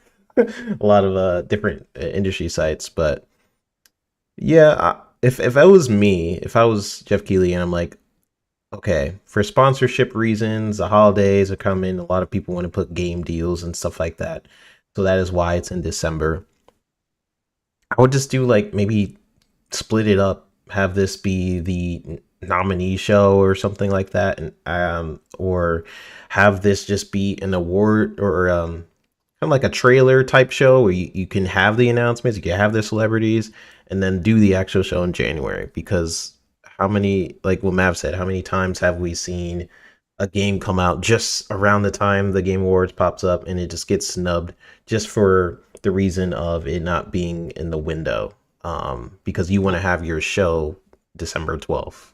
I point to why they always did it in November. I think it's just because obviously you have the holiday marketing season, and with all that kind of stuff right now. But I would make an argument to Jeff and the people that are doing these shows now is like the show's gotten big enough to where you could have it wherever and it's still going to draw the audience, which is alone enough room for you to get the advertising marketing dollars because you're going to have enough eyes on it, right? So you don't necessarily need that season to be able to make that kind of draw now. Secondly, gaming's changed to the point to where it's not just the games that launch in October, November, December that sell, right?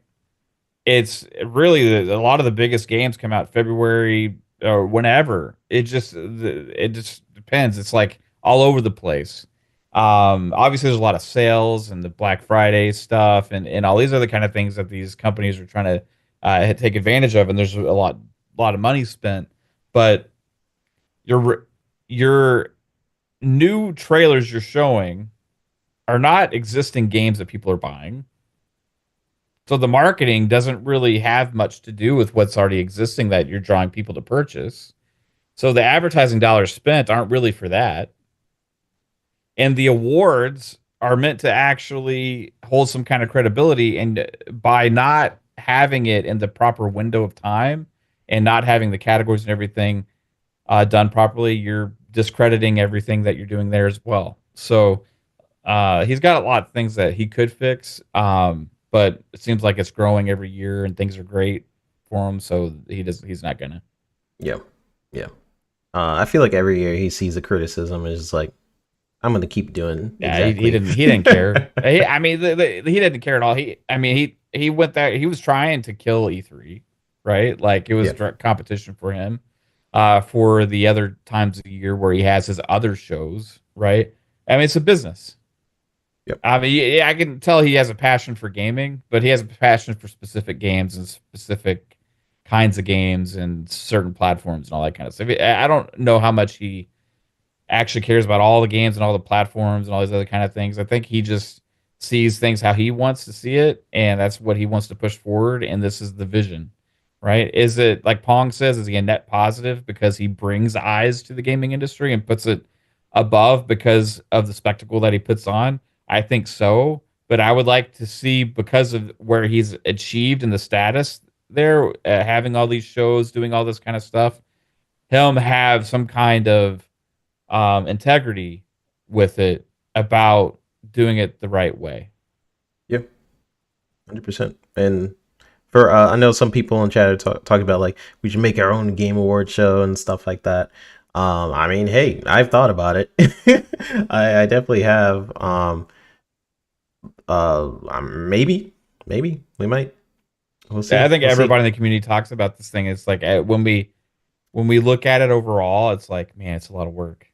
Yeah, that's what it comes out to. Yeah, when you start actually putting it down to actually trying to think about planning it, is where I'm always like, oh, screw that, man. Yeah, like I'd be like, oh yeah, that's a great idea, and then I'm like, okay, I have to make sure I play all these games. If I'm on the judge of the board, whatever, I have to make sure I play all these games. Then I want to make sure like I'm writing down like the good things about a game. But like I want to, if I did it, I would fully go in and make sure I'm genuine with every single thing I vote for, despite my biases and everything. But and then if we get multiple people to do it, if it worked, like, okay, I get to vote on this category, or and then Mav gets to vote on these categories, or I don't know. I would have to figure out that whole system. Yeah, I mean, the only way to, like, you could have like pixelated rewards or the fun speculation rewards or whatever, and it's just going to be like what our personal takes are. You know what I mean? Yep. But like the real meaningful award would be one that's really generated from the entire gaming community, which there's not an award show that represents the gaming community, period. No. And that's the challenge, is how do you get all the podcasts out there, the Twitters, the Blue Skies, the Threads, and all the gamers that are vocal and really passionate about gaming together to somehow vote without console war shenanigans and all these other kind of stuff, to have a valid community vote in all the different categories and everything. And if you could actually achieve that and have some kind of massive community award and vote process, then you could really build a meaningful show around it that would mean something to the people receiving the rewards, right?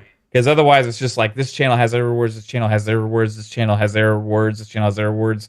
It's like, okay, let's just those guys' thoughts. Those are those guys' thoughts. Yeah. But if it's the community's thoughts, it's just like the People's Choice Awards, right? For like, it's like it can actually stand apart. But doing that and actually figuring that out, that's the trick. Nobody's been able to do that yet. That's the hard part. Like, I wouldn't want it to just be, if I organize it, or some people are saying like Wandering Dutch or someone, like, if I wouldn't want it just to be my views on it. I would want it to be the community's overall views, and then trying to organize that just seems very very hard. But I've been thinking about it for every time we talk about the Game Awards, because it's every season. Yeah, I mean, it's something we've been thinking about it, but it's challenging. So we'll see. We will see. So our last topic, we got cooking up. It's the one I sent to you, Fuzz. But let's read some of these chats because you guys are kind of going off before. I didn't get my thoughts on the. Oh yeah. Sorry. Go ahead. All right. So the one thing I just wanted to add, from my standpoint, this is Jeff being lazy, and I know that sounds very ironic or on the nose as far as someone that hasn't put a Game Awards show together, but I don't think it would be too much to ask to make additional categories, to mix everything into one category after you specifically or pointed out that Forza Horizon 5 shouldn't be nominated for Game of the Year, but that's your choosing, and I guess the people that you selected for the Game Awards, considering there's 40 plus million people playing the game, maybe that is where his award show needs an overhaul. Like, it seems like these rule changes come at his whim,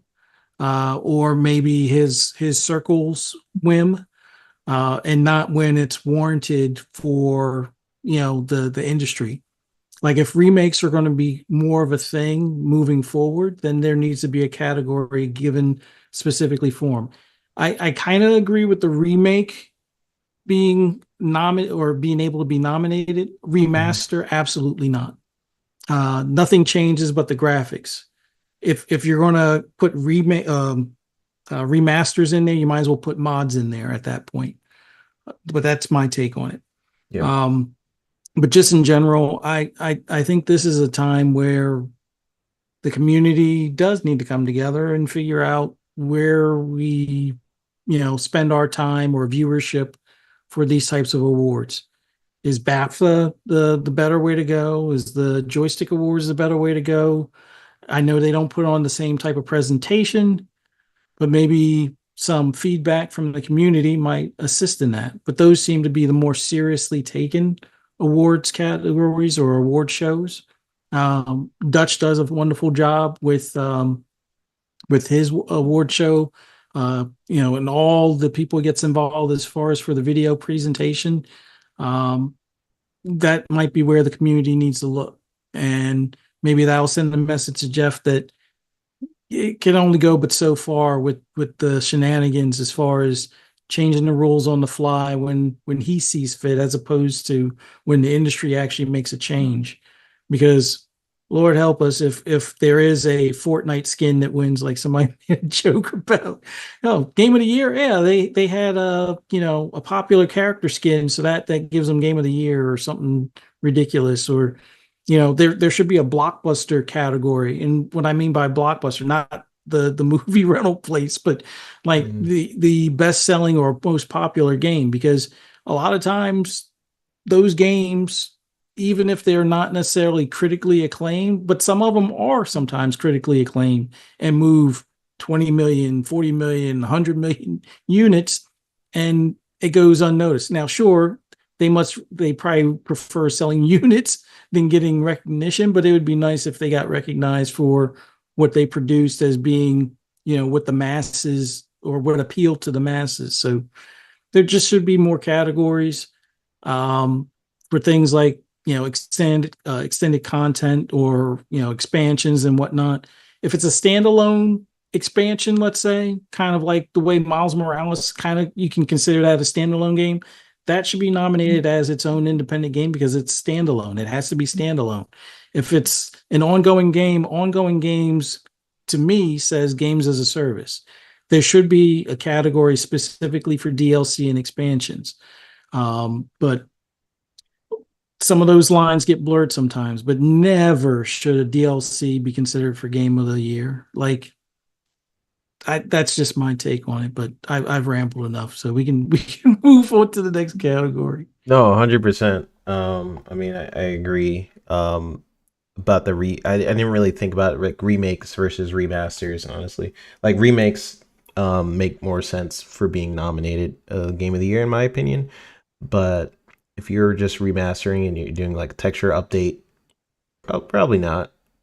Right? Cuz that gets into some tricky waters. Honestly, what Matt was saying in the beginning, kind of being like they probably have put this on the Q&A because they're just gearing people up for what is about to pop up.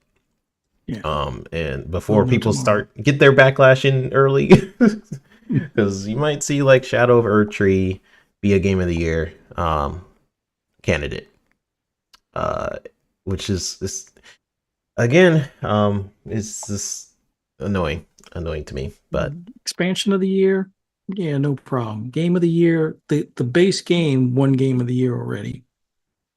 Yep. I don't know. It just sets, in my opinion, it sets a bad precedence. Yep. At some point, maybe Call of Duty should get that.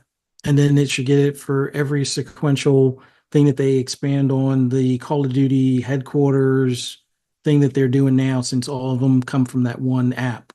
So, yeah. But, and again, and this is probably why we need a community show, like the more popular sequel type games are more likely, to be nominated than sometimes original games that could be better. But or specific genres that they will just outright avoid. The fact that, yeah, it's so weird that ongoing game goes to a game like Cyberpunk. When you had so many amazing even just PC related games that just on a PC that has way more players, that have consistent updates. Like I thought Warframe and great games, the games that make sense for that category. That's actually a category I thought Xbox would dominate in because they have a lot of ongoing games at this point. So they find some way to just kick Xbox out of most categories. It's actually interesting and very impressive, if I say so myself. All right. Reading some of the chats you guys are going in. Appreciate you guys for dropping by. Make sure you hit the sub like button. Let's see what you guys are saying. So Eastside Vandal says Wandering Dutch organized a community before, he can do it again. Yeah, if I'm not mistaken, he does like the indie game show, gets like different developers around and puts together a very good show. Yeah, so props to Wandering Dutch. He might be our Jeff Keighley. We'll see. We will see. Because I want it to be me, but also I'm like, ooh, that's a lot of time. We'll see. Understanding says you'd have to have people designated to playing games, and voters have to show proof they played the game they're voting for. Yeah, it needs to be some sort of system like that. Like, let me see your hours, before you can vote or something. Because it could get into tricky territory where you vote for a game you didn't even play because you for console war reasons. You're like, look, this game's on there now. So, oh man, you're muted. Oh, sorry. Could you imagine if the all the entertainment industries took the award shows like the American elections, like where there's like voting booths, so you go to and like there's signs outside that say like vote for Elden Ring or vote for Racer of the Year. Yeah, and then you have people going around passing out like things like, hey, we're here on behalf of Forza Motorsport. We'd really like your vote. Like, we would like go to the poll and submit your ballots and stuff every year. Yeah, I'm down. Let's go. Do it for movies. Do it for music. Do it for gaming. That'd be great. Heck yeah! And I think as the possible president of this committee, what I would do is like right now I think the Game Awards they have the player, like people can vote in the Game Awards, but it's like a small number, like 5% or something like that. Isn't that a thing? It's like something really small. They have like a community like voted category that, you know, like it contributes like maybe 4 or 5% or something like that. I would make that number higher if people aren't trolls. That's the thing you have to consider too. Like a lot of people who like love Pokemon and stuff may jump into your poll thing and like, I'm voting for Nintendo. Yeah, we see how people review bomb games all the time. You can't just trust like an open voting system. It's got to be somewhat maintained somehow. I don't know how to do it. Yeah, that's the part I don't. Something like Steam where it shows your played hours. Like you have to have played it more than an hour to be able to rate it. Yeah. And in that category, because you can be a fan of that game, but then like there's other RP. That's where it gets tricky, right? So if you're doing, if I say like, okay, Mav, you have to vote for RPG of the year. I'm like, okay, you're one of the judges. Okay, cool. Fuzzy, same with you. RPG of the year. And you're like, oh, I played this RPG, but not this one. And obviously you're gonna want to vote for the one you played the most. So, yeah, but I bet you the people on the board, they didn't play the games they're voting for. I bet you that. I'm just saying. Yeah. I mean, it should go on like a point system where like name your 5 favorite games in this category or this genre, and then you like, well, number 1 was this game, you're rewarded a certain amount of points, right? Number 2 is this game, you're rewarded this amount of points, right? And then it goes around to everybody that's out there, and then whatever game ends up having the most points is the winner, and then whatever top 5 games end up having the most points that are the nominees, you know? Right. So, I mean, that's the basic way to do it. I think we're finding a system here, guys, through this episode. Maybe by the end we'll find a way. The challenge with the gaming community though is like a lot of the creators are like kind of centric towards their biases, and all those other kind of things are kind of well known. So you would need somebody that is very popular, but also isn't really leaning one direction as far as like where their community is. You know what I mean? So we should make Dreamcast guy the president of this board, is what you're saying. Yeah, I'm trying to think of like who, like maybe somebody like Gaming Forte. I was talking with him on Iron Lords this morning. Like he's like in touch with all the different communities, right?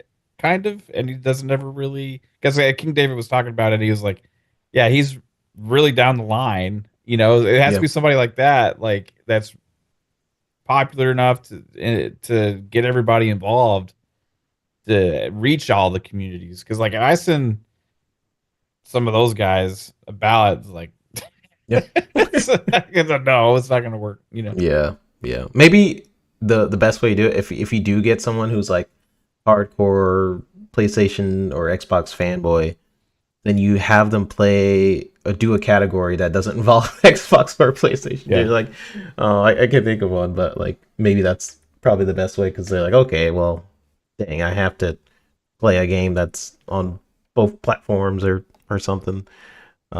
Maybe that's the best way to do it. Things to think about. Whoever is going to eventually do this show, there's a lot of things to think about doing award shows. Mac says review bombing. Can you say Starfield? Yeah, that's a game that got review bombed. OCD says it's a popularity contest, not game award show. Yeah, I mean, yeah. Satnus says, I would watch a Dreamcast Guy award show. I might. I mean, that actually, it sounds entertaining. I'm not A gonna train lie. wreck. It would be just like Yeah, it'll be a train wreck. Ducato says, make sure he has controllers so he can pick them up while he talks. Yeah. All right, let's get into this third topic. This one's actually from you, Fuzz. You want to go ahead and lead this one? Oh, but for Call of Duty? Yep. All right. Call of Duty director says Game Pass debut gives players new way in. The director of Call of Duty, Black Ops 6, believes returning players might have contributed to what's been called the series' biggest ever launch. Microsoft, which now owns publisher Activision Blizzard, recently said that the latest installment of the huge shooter franchise set new records for day one players and its Game Pass subscription. It was the first Call of Duty title to be released on the service since it bought Activision Blizzard in a $69 billion. Miles Leslie from developer Treyarch tells BBC News he thinks the new setup players or played a part in boosting the numbers. Game Pass allows members to download titles on Xbox and PC for a monthly fee, similar to something like Netflix. Miles says it gives Call of Duty developers another avenue to really get in the game or to get the game in the hands of players. Yeah. Wait, where am I? I should probably have put my glasses on before tapping this. You're blind.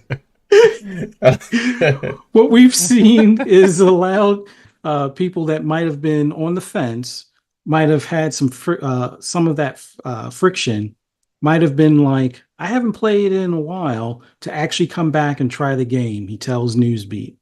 The latest release also leans into nostalgia with tweaks to zombies, one of Call of Duty's best loved modes, and an update of fan favorite multiplayer map Nuketown. We've gotten to the point now where Black Ops and Call of Duty have been around so long. I've been working on it for 16 years, says Miles. And really, the challenge for us is how do you bring along the fans that love Call of Duty, but how do you create an environment where you can welcome new fans in? And then Black Ops 6 was seen attest to Microsoft's Activision buyout, and company boss Satya Nadella said it had set a record for new subscribers on launch day, although he didn't say exactly how many. He also said sales on PlayStation, where Call of Duty's biggest audience plays, and PC platform Steam were 60% higher than they were in 2023. That could be linked to the less positive reception of last year's Modern Warfare 3 and the fact that Black Ops installments are among this series' most popular. The real proof of its success will be whether people who've signed up to play Black Ops 6 will stick around. So I guess the key takeaways from this is that despite a lot of people saying that, Game Pass was going to be to the detriment of Call of Duty, or that it would be, or putting it in the service would be the detriment to Game Pass, which I still can't grasp why they think that would be a detriment to Game Pass. I could kind of see where they might be coming from for Call of Duty, just for like a sheer numbers standpoint of how many copies sold, but sounds like they sold just as many as they expected, if not more, and they had even more players because of Game Pass. But what are your guys' takes as far as to all the naysayers that thought that this was going to somehow either be a bigger windfall monetarily for PlayStation with their 30% cut versus Microsoft's 70% cut, or how this was supposed to be like a make or break for Game Pass to some extent, or maybe even a make or break for Call of Duty with it being in Game Pass. What are your thoughts, Mav? Oh man, I mean, like we predicted this. It was going to be biggest launch ever for Call of Duty history. Like with it being in Game Pass, with also just the hype around having Black Ops Return, plus also a 4-year dev cycle for it. Just everything was, the writing was on the wall that this game was going to be huge, right? I think a lot of the disingenuous BS conversation about Game Pass hurting Call of Duty and all that kind of stuff was just mostly console war people talking. At the end of the day, you had some journalists kind of run with some of those kind of takes as well, but they're the usual suspects, right? As far as those kind of articles. The one article in particular that you referenced in regards to like it'll actually help PlayStation will end up more in the positive on the black ink and stuff on this game, which is a shame or something. This is like really that was the one that got community noted as well. There's a lot of bad takes with this kind of stuff when it comes to gaming, but as far as I'm concerned, the amount of players and people accessing these games and the engagement is the number one thing that all these companies look to judge the success of the games, right? Xbox, which people seem to not understand one way or another, they're getting your money either way. Whether you're a monthly Game Pass subscriber or you're a Call of Duty purchaser, that is still positive for Xbox as far as obtaining new customers, as far as selling the game. When a game does this well and they're getting both, that's even a bigger thing. I heard, Mav, when you put your game on PS5, then Sony makes all the money. That's what I heard. That's not how it works. You know, all the people that are spending like Call of Duty #1 on PlayStation, Overwatch was like number 14 or something like that. Minecraft is like around 8 or 9 or something like that. Week in, week out, it seems like lately. And yeah, trust me, Microsoft is not crying about that whatsoever. They are absolutely happy about it, and they're absolutely happy about how many copies the game has sold on PlayStation, doing better than the last year's Call of Duty. And they're going to be happy as well about as Satya said, it broke the record for Game Pass subscribers from a game launch. But it is like we called this earlier on because it was about not just people looking forward to buying Call of Duty or people that were going to subscribe for Call of Duty, but it was also people that are already subscribed to Game Pass that have been checked out on Call of Duty for a long time, right? And there's well over 30 million Game Pass Ultimate subscribers, right? So you have a lot of people within that group that may have just been like, I'm done with COD. How many people in the community the last several years be like, I'm sick of COD. I don't care about COD. I don't care about COD. I don't care about me, COD, right? But now we see the first metric that came out was 58% of active Xbox users played Call of Duty Black Ops 6 in the US. Yep. That is freaking bananas. Like over half of people that are actively playing Xbox in the US after Black Ops 6 launch played Call of Duty Black Ops 6. And that's why Matt Piscatella on his reports also said that the engagement was way more up on Xbox than it was on PlayStation. That's the Game Pass effect. I think Activision and them were being like, oh, well, that's a shame. It would have been nice if all those were sales. You know, they wouldn't have the same amount of engagement. It wouldn't translate the same. It's not like everybody that's playing it would have bought the game. Right. Yep. They're accessing it now because they have access to it, but you also got some Game Pass subscribers, and also the game is good and word of mouth, and the game is even doing better. So you have all of that kind of effect, and they call that virality or whatever, you know, the virality effect and all that kind of stuff. But overall, the game doing better and doing good is good for them because now you have players talking about how great it is, how great it's been, how awesome this year's Call of Duty is.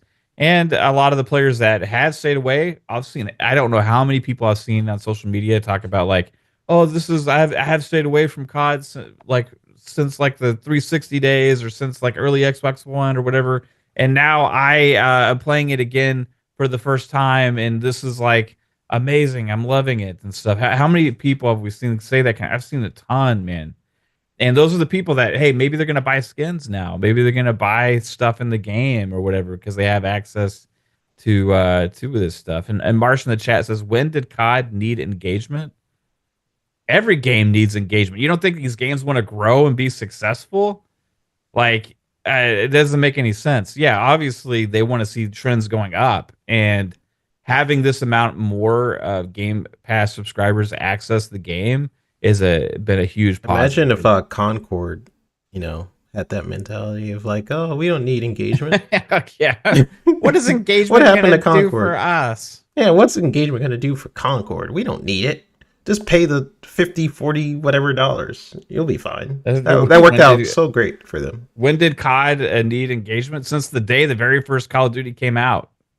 It's been judged on engagement, every single one. Dating back to the old school days, over 20 years ago, or almost 20 years ago at this point. Like, yeah, it's such a weird thought, man. I'm sorry. I don't mean to call it out, but like, it's all good. It's like Fortnite's numbers start dipping or Fortnite is stagnant. You don't think like, oh, we need to find a way to increase our engagement? Yeah, it's like these type of game, like Call of Duty is not it's a different type of game, right? Like people play it for the campaign, the multiplayer and stuff like that. And the multiplayer side is what people look at every single year. And there's a reason why Call of Duty and Fortnite, these games are on top. It's because of how they do their engagement, how they keep people invested into the ecosystem. This game is all about engagement. At the end of the day, live service games are all about engagement and how to keep people playing. Like this game came out a couple of weeks ago and stuff. Like how do you keep people engaged even after you finish the game? That's the number one metric for all these companies now is engagement and time spent playing their games, man. Like that's what PlayStation wants. They want the monthly active users. They want the engagement. They want people to be sucked in and locked into the ecosystems, man. Like that's just what it is. And I don't mean ecosystem as far as platform. I mean ecosystem as far as games. Yep. Thank you. So for my view, like I've been in the boat with Call of Duty, where I haven't cared about Call of Duty for a long time. Mostly because I couldn't play it. It was weird. Mav and them tried to help me with my internet setup or whatever. My internet just didn't like Call of Duty. But that was just on top of like me not also being very interested in the franchise for a minute. Yeah, I don't know. Like I haven't played really played a Call of Duty campaign since Black Ops 2. And because of it being available in Game Pass this time around, I was like, why not? And I think a lot of people had that why not mentality to be successful. And why I thought this was an interesting article is because if you go back to the FTC case, I think Bobby Kotick was talking about how they didn't want to put their games in Game Pass, or maybe that was a Take-Two thing. I can't remember if it was either Activision or Take-Two that didn't really see the benefit of putting their games in Game Pass because it cannibalizes sales and things like that, right? But if you really look at what Game Pass is, it's an avenue for engagement. So you may not, someone may not buy your game, but if you just think about like why free-to-play games exist. Like why do free-to-play games exist if they're not making a profit, right? If everyone had that mentality, then there will be no free-to-play games. But name one game that's ever existed that doesn't care about people playing their games. Yeah. And wanting more. Like, do people just think free-to-play games like are like they're just free to play and they don't make any money? Is that what we're thinking now?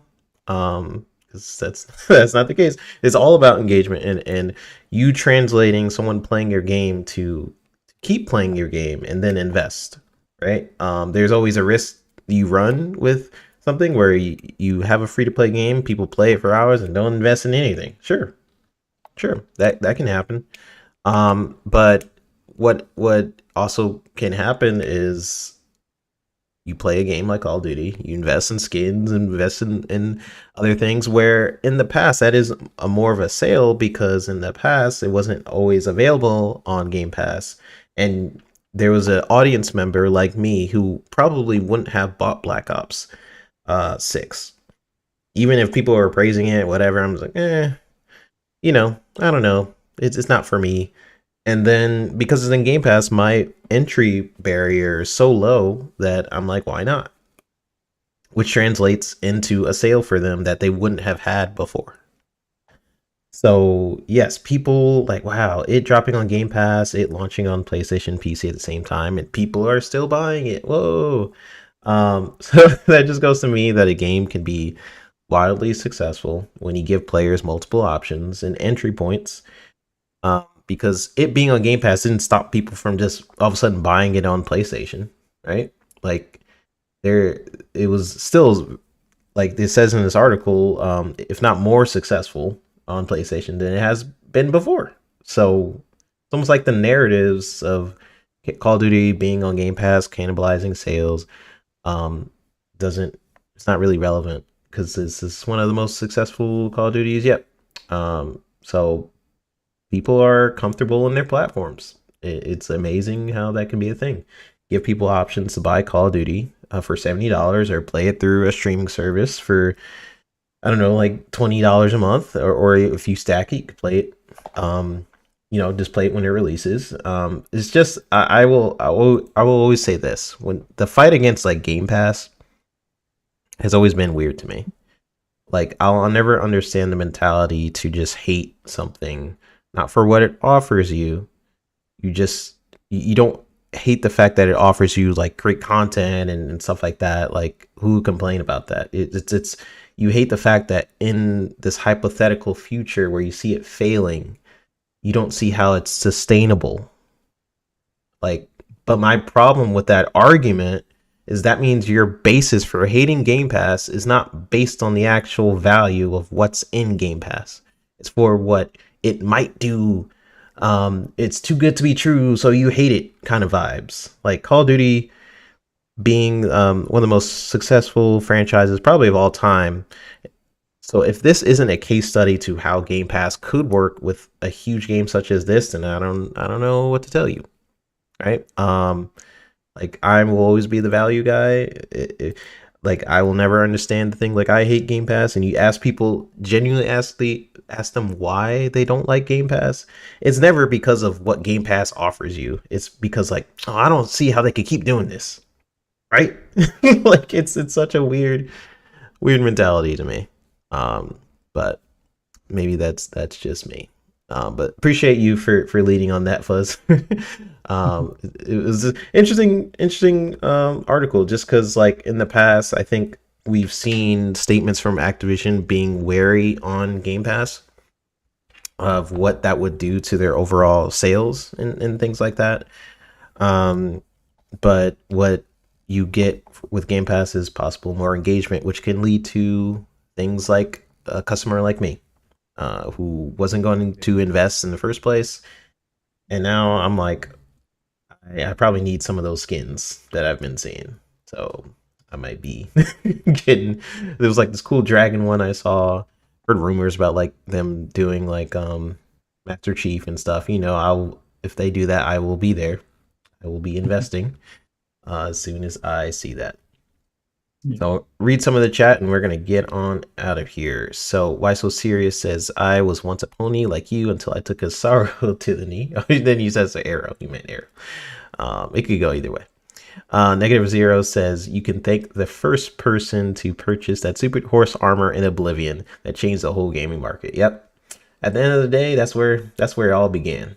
To trace the origin of microtransactions is all that dang golden horse, which I guess I was a part of the problem because I think I bought that, if I'm not mistaken. Cygnus says, how many engagement is equivalent to one sale? That's something that's something they have to do. I don't know. But they don't, I mean, they look at it like as an overall picture. Like are they growing? Are they profitable? Is the game becoming more profitable and all that kind of stuff? And that's is something that's easier for them to measure than like what does a sale cost us versus this and all that stuff. That's the argument that like when PlayStation was like, well, we tried to put Horizon in there, but it wasn't very successful for us. It actually, you put an old ass game in a service for a little while and you saw a little bit of decline in sales on that game, and now you're saying it's like never gonna work for you. It's about the whole package, right? And growth and income, and putting a game like Call of Duty in there is huge for the ecosystem, right? And it's gonna grow it, propel it more, and make more profit. But also, the game itself can make more money because of it. And those are some numbers they're gonna have to look at. Like obviously, if they do that and Call of Duty as a whole makes less money because of it, then that's a problem. But that's not what's happening here. Like it's the opposite, which is what happens with most of their games. They're actually becoming more successful. So yeah, and Xbox can afford to do it. But yeah, go ahead, Fez. No, I was going to say one cool thing about marketing, when you have a number of your player base, you can gauge how much income you're getting from that game and know that your average like sale per person is a certain figure. And if you do certain things, you can either turn that up or level it off where you can get that consistent either subscription or season pass funding and things like that. So if you know your base is 10 million, well, you're probably only going to be able to monetize part of that 10 million. If you have 58 million people playing, you have access to 58 million people already that you can monetize. So even if they're not spending the 70, you could probably get 10 to 30 out of a good or much larger portion of that additional, let's say 48 million people. So that's the thing where the player count or the engagement matters, because it gives you a window into how much money you can essentially squeeze out of your player base. So if you have a larger number and let's say only half of them paid for the game, then that's where your marketing team will start putting some of those ads for, hey, here's a player skin of maybe somebody that's one of your favorite music artists or your favorite TV celebrity, or they'll have it where these gun skins are what seem to be the most popular right now. They have like a glow to them. So we'll put that on the front page and see if we get, an extra $2 out of these other 20 million plus players that are currently playing. So engagement numbers are your baseline, and then you can scale up from there. If you only have 10 million sales, that's all you're going to draw from. But if you have 10 million sales plus another 30 or 40 million people playing, well, now you can start targeting not just the 10 million, but the additional 30 million players that you can get a couple of bucks out of as well. Yeah, that's 100%. all. I mean, that's literally what we have to consider in marketing in general when we're doing the Aflac commercials, when we're doing the amount of different brands I do. We don't really go like, okay, after this ad, did that person click on the ad at the end of the thing? Does that translate to a sale for Aflac? It could. Yeah. But if you see it, like I think there was like a study, if you see an ad like 3 times, then you will consider it or consider clicking on it after the 3rd time. Like you have to see things multiple times before you actually consider things. There's a lot of studies and stuff on that, but all people have to know is like engagement can lead to a sale.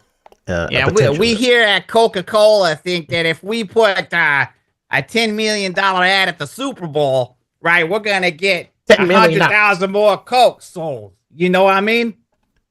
It's easy math. We're gonna put the advertisement in the Super Bowl. It's 100,000 Cokes. So yeah, that's what we're saying, right? We put 10 million. I'm gonna do this accent. We put $10 million into let's do Sprite since Mav did Coke. Does that mean I get $10 million? People gonna click on it till I get 10 million right away? Maybe so. Maybe. Oh, okay. More or less, it's just hard to 100% know the exact arithmetic behind this kind of thing. Sometimes there's more, sometimes there's less. It depends on how many people watch the Super Bowl. Yeah, I got Paulie and Vinny watching the Super Bowl, and they seem to love it. I mean, Kansas City wins, we're gonna sell more Coke. Yeah, that's how it works. It's just the way it is, Who performs at the Super Bowl? Do they like Coke? Who's gonna perform this year? I don't know, man. Kendrick Lamar. Kendrick Lamar is gonna perform at the Super Bowl this year. He's gonna diss Drake on the stage. It's gonna be epic. Yes. They're gonna cut the Drake in the stands watching the Super Bowl because his favorite team's gonna be there. And then Drake's gonna be in the stands, and when Kendrick's on stage performing at the Super Bowl, they're gonna cut to Drake, and he's gonna look sad. But plot twist, we put a Coke in Drake's hands. There we go. So that way, Drake, and then he's gonna look at the camera and smile, and we just sold 10 million Coke. Bada bing, bada boom. That's how it's done. Job well done. You know what they shouldn't let Kendrick perform unless they know Drake is in the crowd. Then he should be a surprise. That's what we should do. Like they'd be like, "Oh, we're gonna surprise you guys with a special announcement," and you have a backup. And then they're like, "Oh yeah, Drake will be there." And they're like, "Okay, Kendrick will be there." What if we cut to Drake and he's having a Coke, but he's also snorting Coke? This is marketing genius. Is that good for the brand or is it bad for the brand? I mean, more people are gonna say the word Coke. I mean, social media is gonna be Coke. Hey, bada bing, bada boom, bada bing. Yeah. It could go trending. Yeah. They say everything is good if it gets out there. There's no bad press, right? No bad press.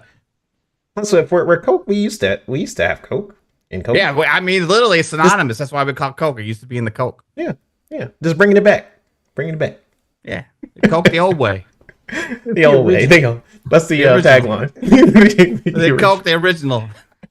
Yes.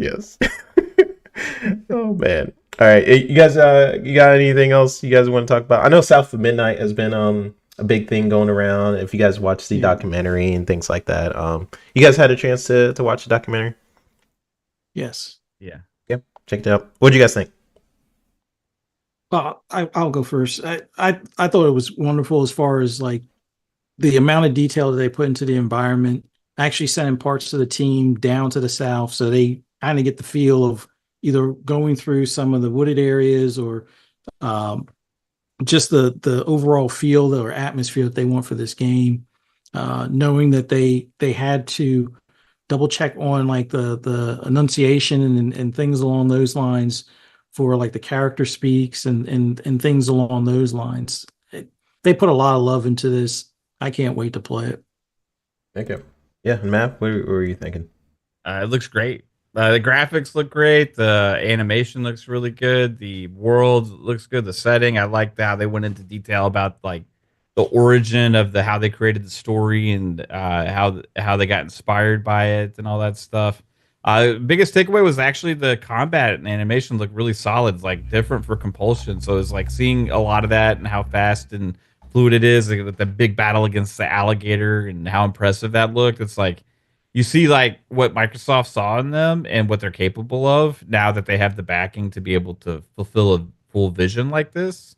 And that's a very positive thing to see, man. So I hope the game does well, but ultimately I'm just excited to play it. I think it's going to be one that's like we play through and it's like going to be a game you always kind of remember playing because it's so original and different. And the setting that I said this earlier today, but like I want more games with these kind of settings, right? There's not enough.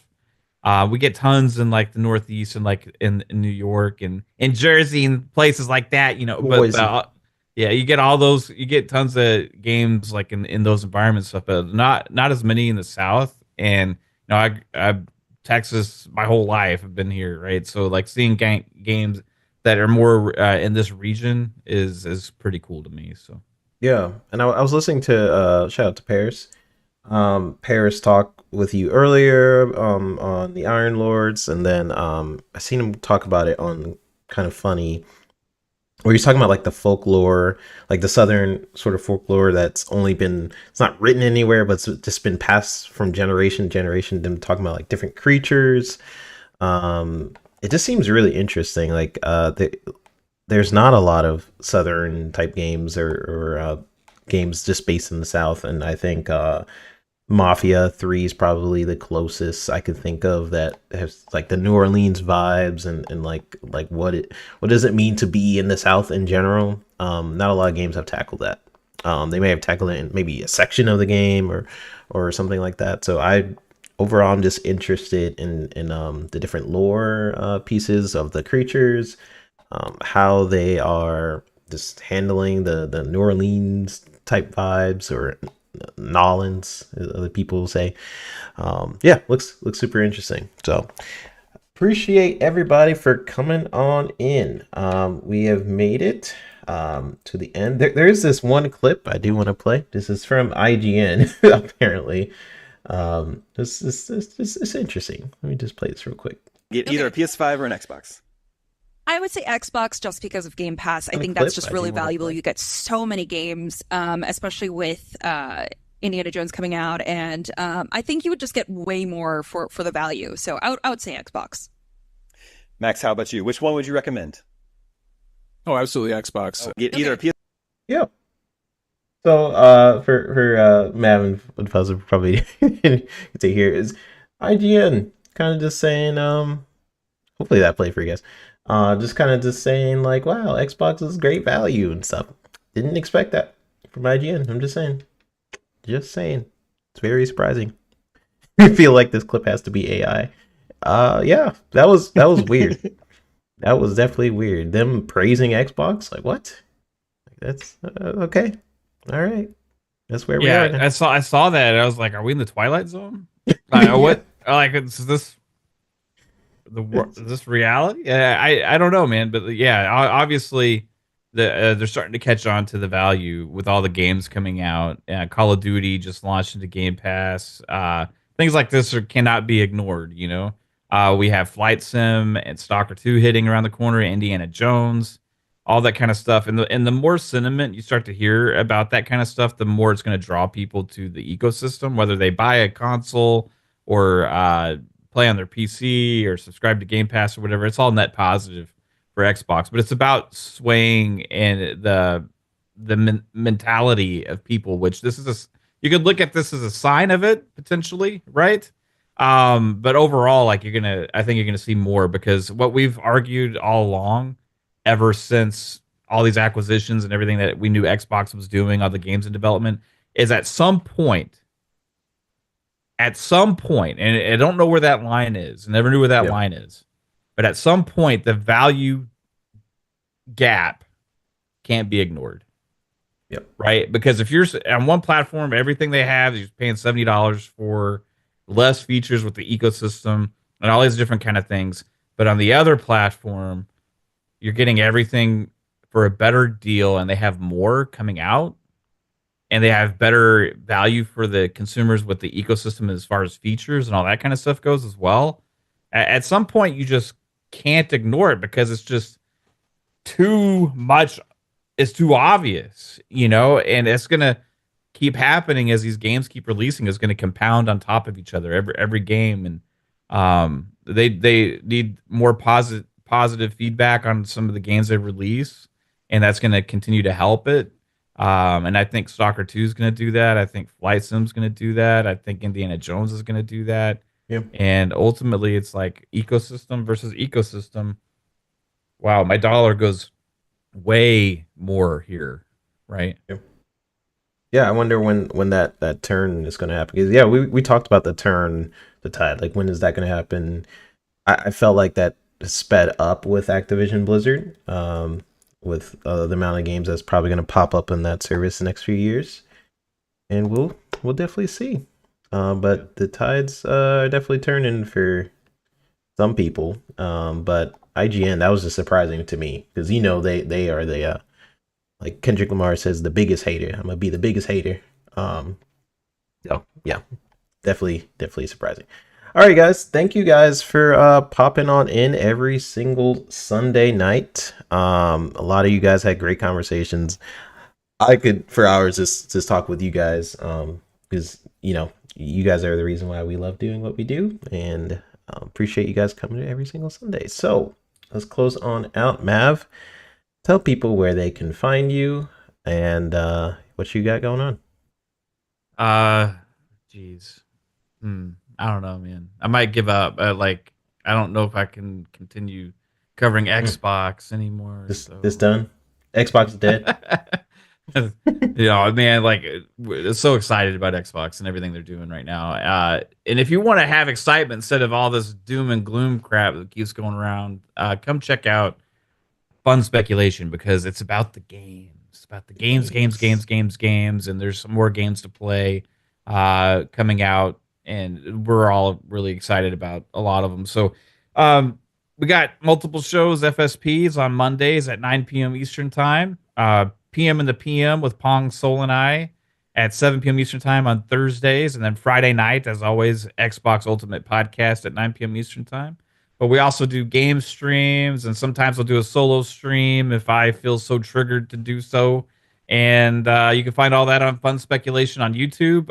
You got Twitter, Fun Speculation. I'm on all the other places now too, Threads and Blue Sky as well. Fun Speculation. Come check it out, and you can find out when we go live and other fun posts and random shit. Like I just posted a picture of sweet tarts. It's engaging content. I did see that post. I didn't even put two and two together. My favorite of all time. I just felt like it needed to be acknowledged. Like not enough talk gets thrown out there about how great sweet tarts are. So I had to get some sponsorship deals with sweet tarts. I'm sure that. Well, Animal Crackers could sponsor us. Sweet tarts, I would welcome that. Coke. Yeah. That's a great idea. We'll take any of it, man. Yeah, let's do it. Satna says that Max Scoville guy loves Yakuza 2 and the whole series on Game Pass. And then Cage was saying, I can't see who he is on my phone, but I agree with him. And then he says Sup Fuzzy, then he says like, oh, that's Math. So he was agreeing with you, even though he didn't see your face. And then OCD says IGN workers had their bodies taken over by aliens. It has to be. It has to be. All right, Fuzz, get us on out of here, brother. Tell us what you got going on, and let's close this out. Oh man, this was an awesome night. Love doing this on Sundays. Always great when we have Mav on here as well. Thanks to everybody in the chat. Thank you guys for checking us out. We greatly appreciate it. Hit that like button, subscribe if you haven't already. Truly, truly appreciate it. For those that want to hear my rambles and rants on anything gaming related, you can find me on the app formerly known as Twitter at fuzzy_Belvedere. You can also find me on Blue Sky, Threads, Instagram, YouTube. Just do a search for Fuzzy Belvedere. I'm everywhere but Facebook for the most part. But yeah, always love doing this. If you want to see me on more podcasts, check me out on Xbox Lunch Break Special, 12 noon on Monday on Double Barrel Gaming with Mr. Boomstick XL. And then later that night with these fine two gentlemen on FSP, 9 p.m. on Fun Speculations channel. See you guys there Monday. Have a good weekend. Yeah. You guys could basically see this crew tomorrow again. So this is part 1. You can see part 2 tomorrow. Whatever we didn't talk about here, you guys could just ask us in the chat tomorrow. I'm sure we'll bring it up and have a good chat. You guys can find me pretty much on Blue Sky. I do the show announcements occasionally on Twitter, but I'm in Blue Sky now. That is where I'm vibing. So what we got going on is FSP, and then I probably trying to pop in on Friday for Xbox Ultimate, so you might see me there. And that's pretty much it. If you guys agreed with us or not, let us know in the comment section down below. Another awesome show. Oh, next Sunday, Fuzzy will not be here, so we'll see if we end up doing a show. We'll put in an announcement, so we'll see what we end up doing. Forgot to put that in an announcement in the beginning of the show, but Fuzzy won't be here next Sunday, so we'll see if we still do a show. Just look out for stuff on our announcements page, either on YouTube or Twitter. But family move. Oof. Yeah, life happens. But stay tuned. I'm sure we'll probably do some streams. There's a lot of games coming out, so maybe I might stream some stuff. Mav might stream some stuff. A lot of good stuff to look forward to. So appreciate y'all for dropping on in, and we'll see you guys on the next episode of the Pixelated Echoes. Bye, y'all.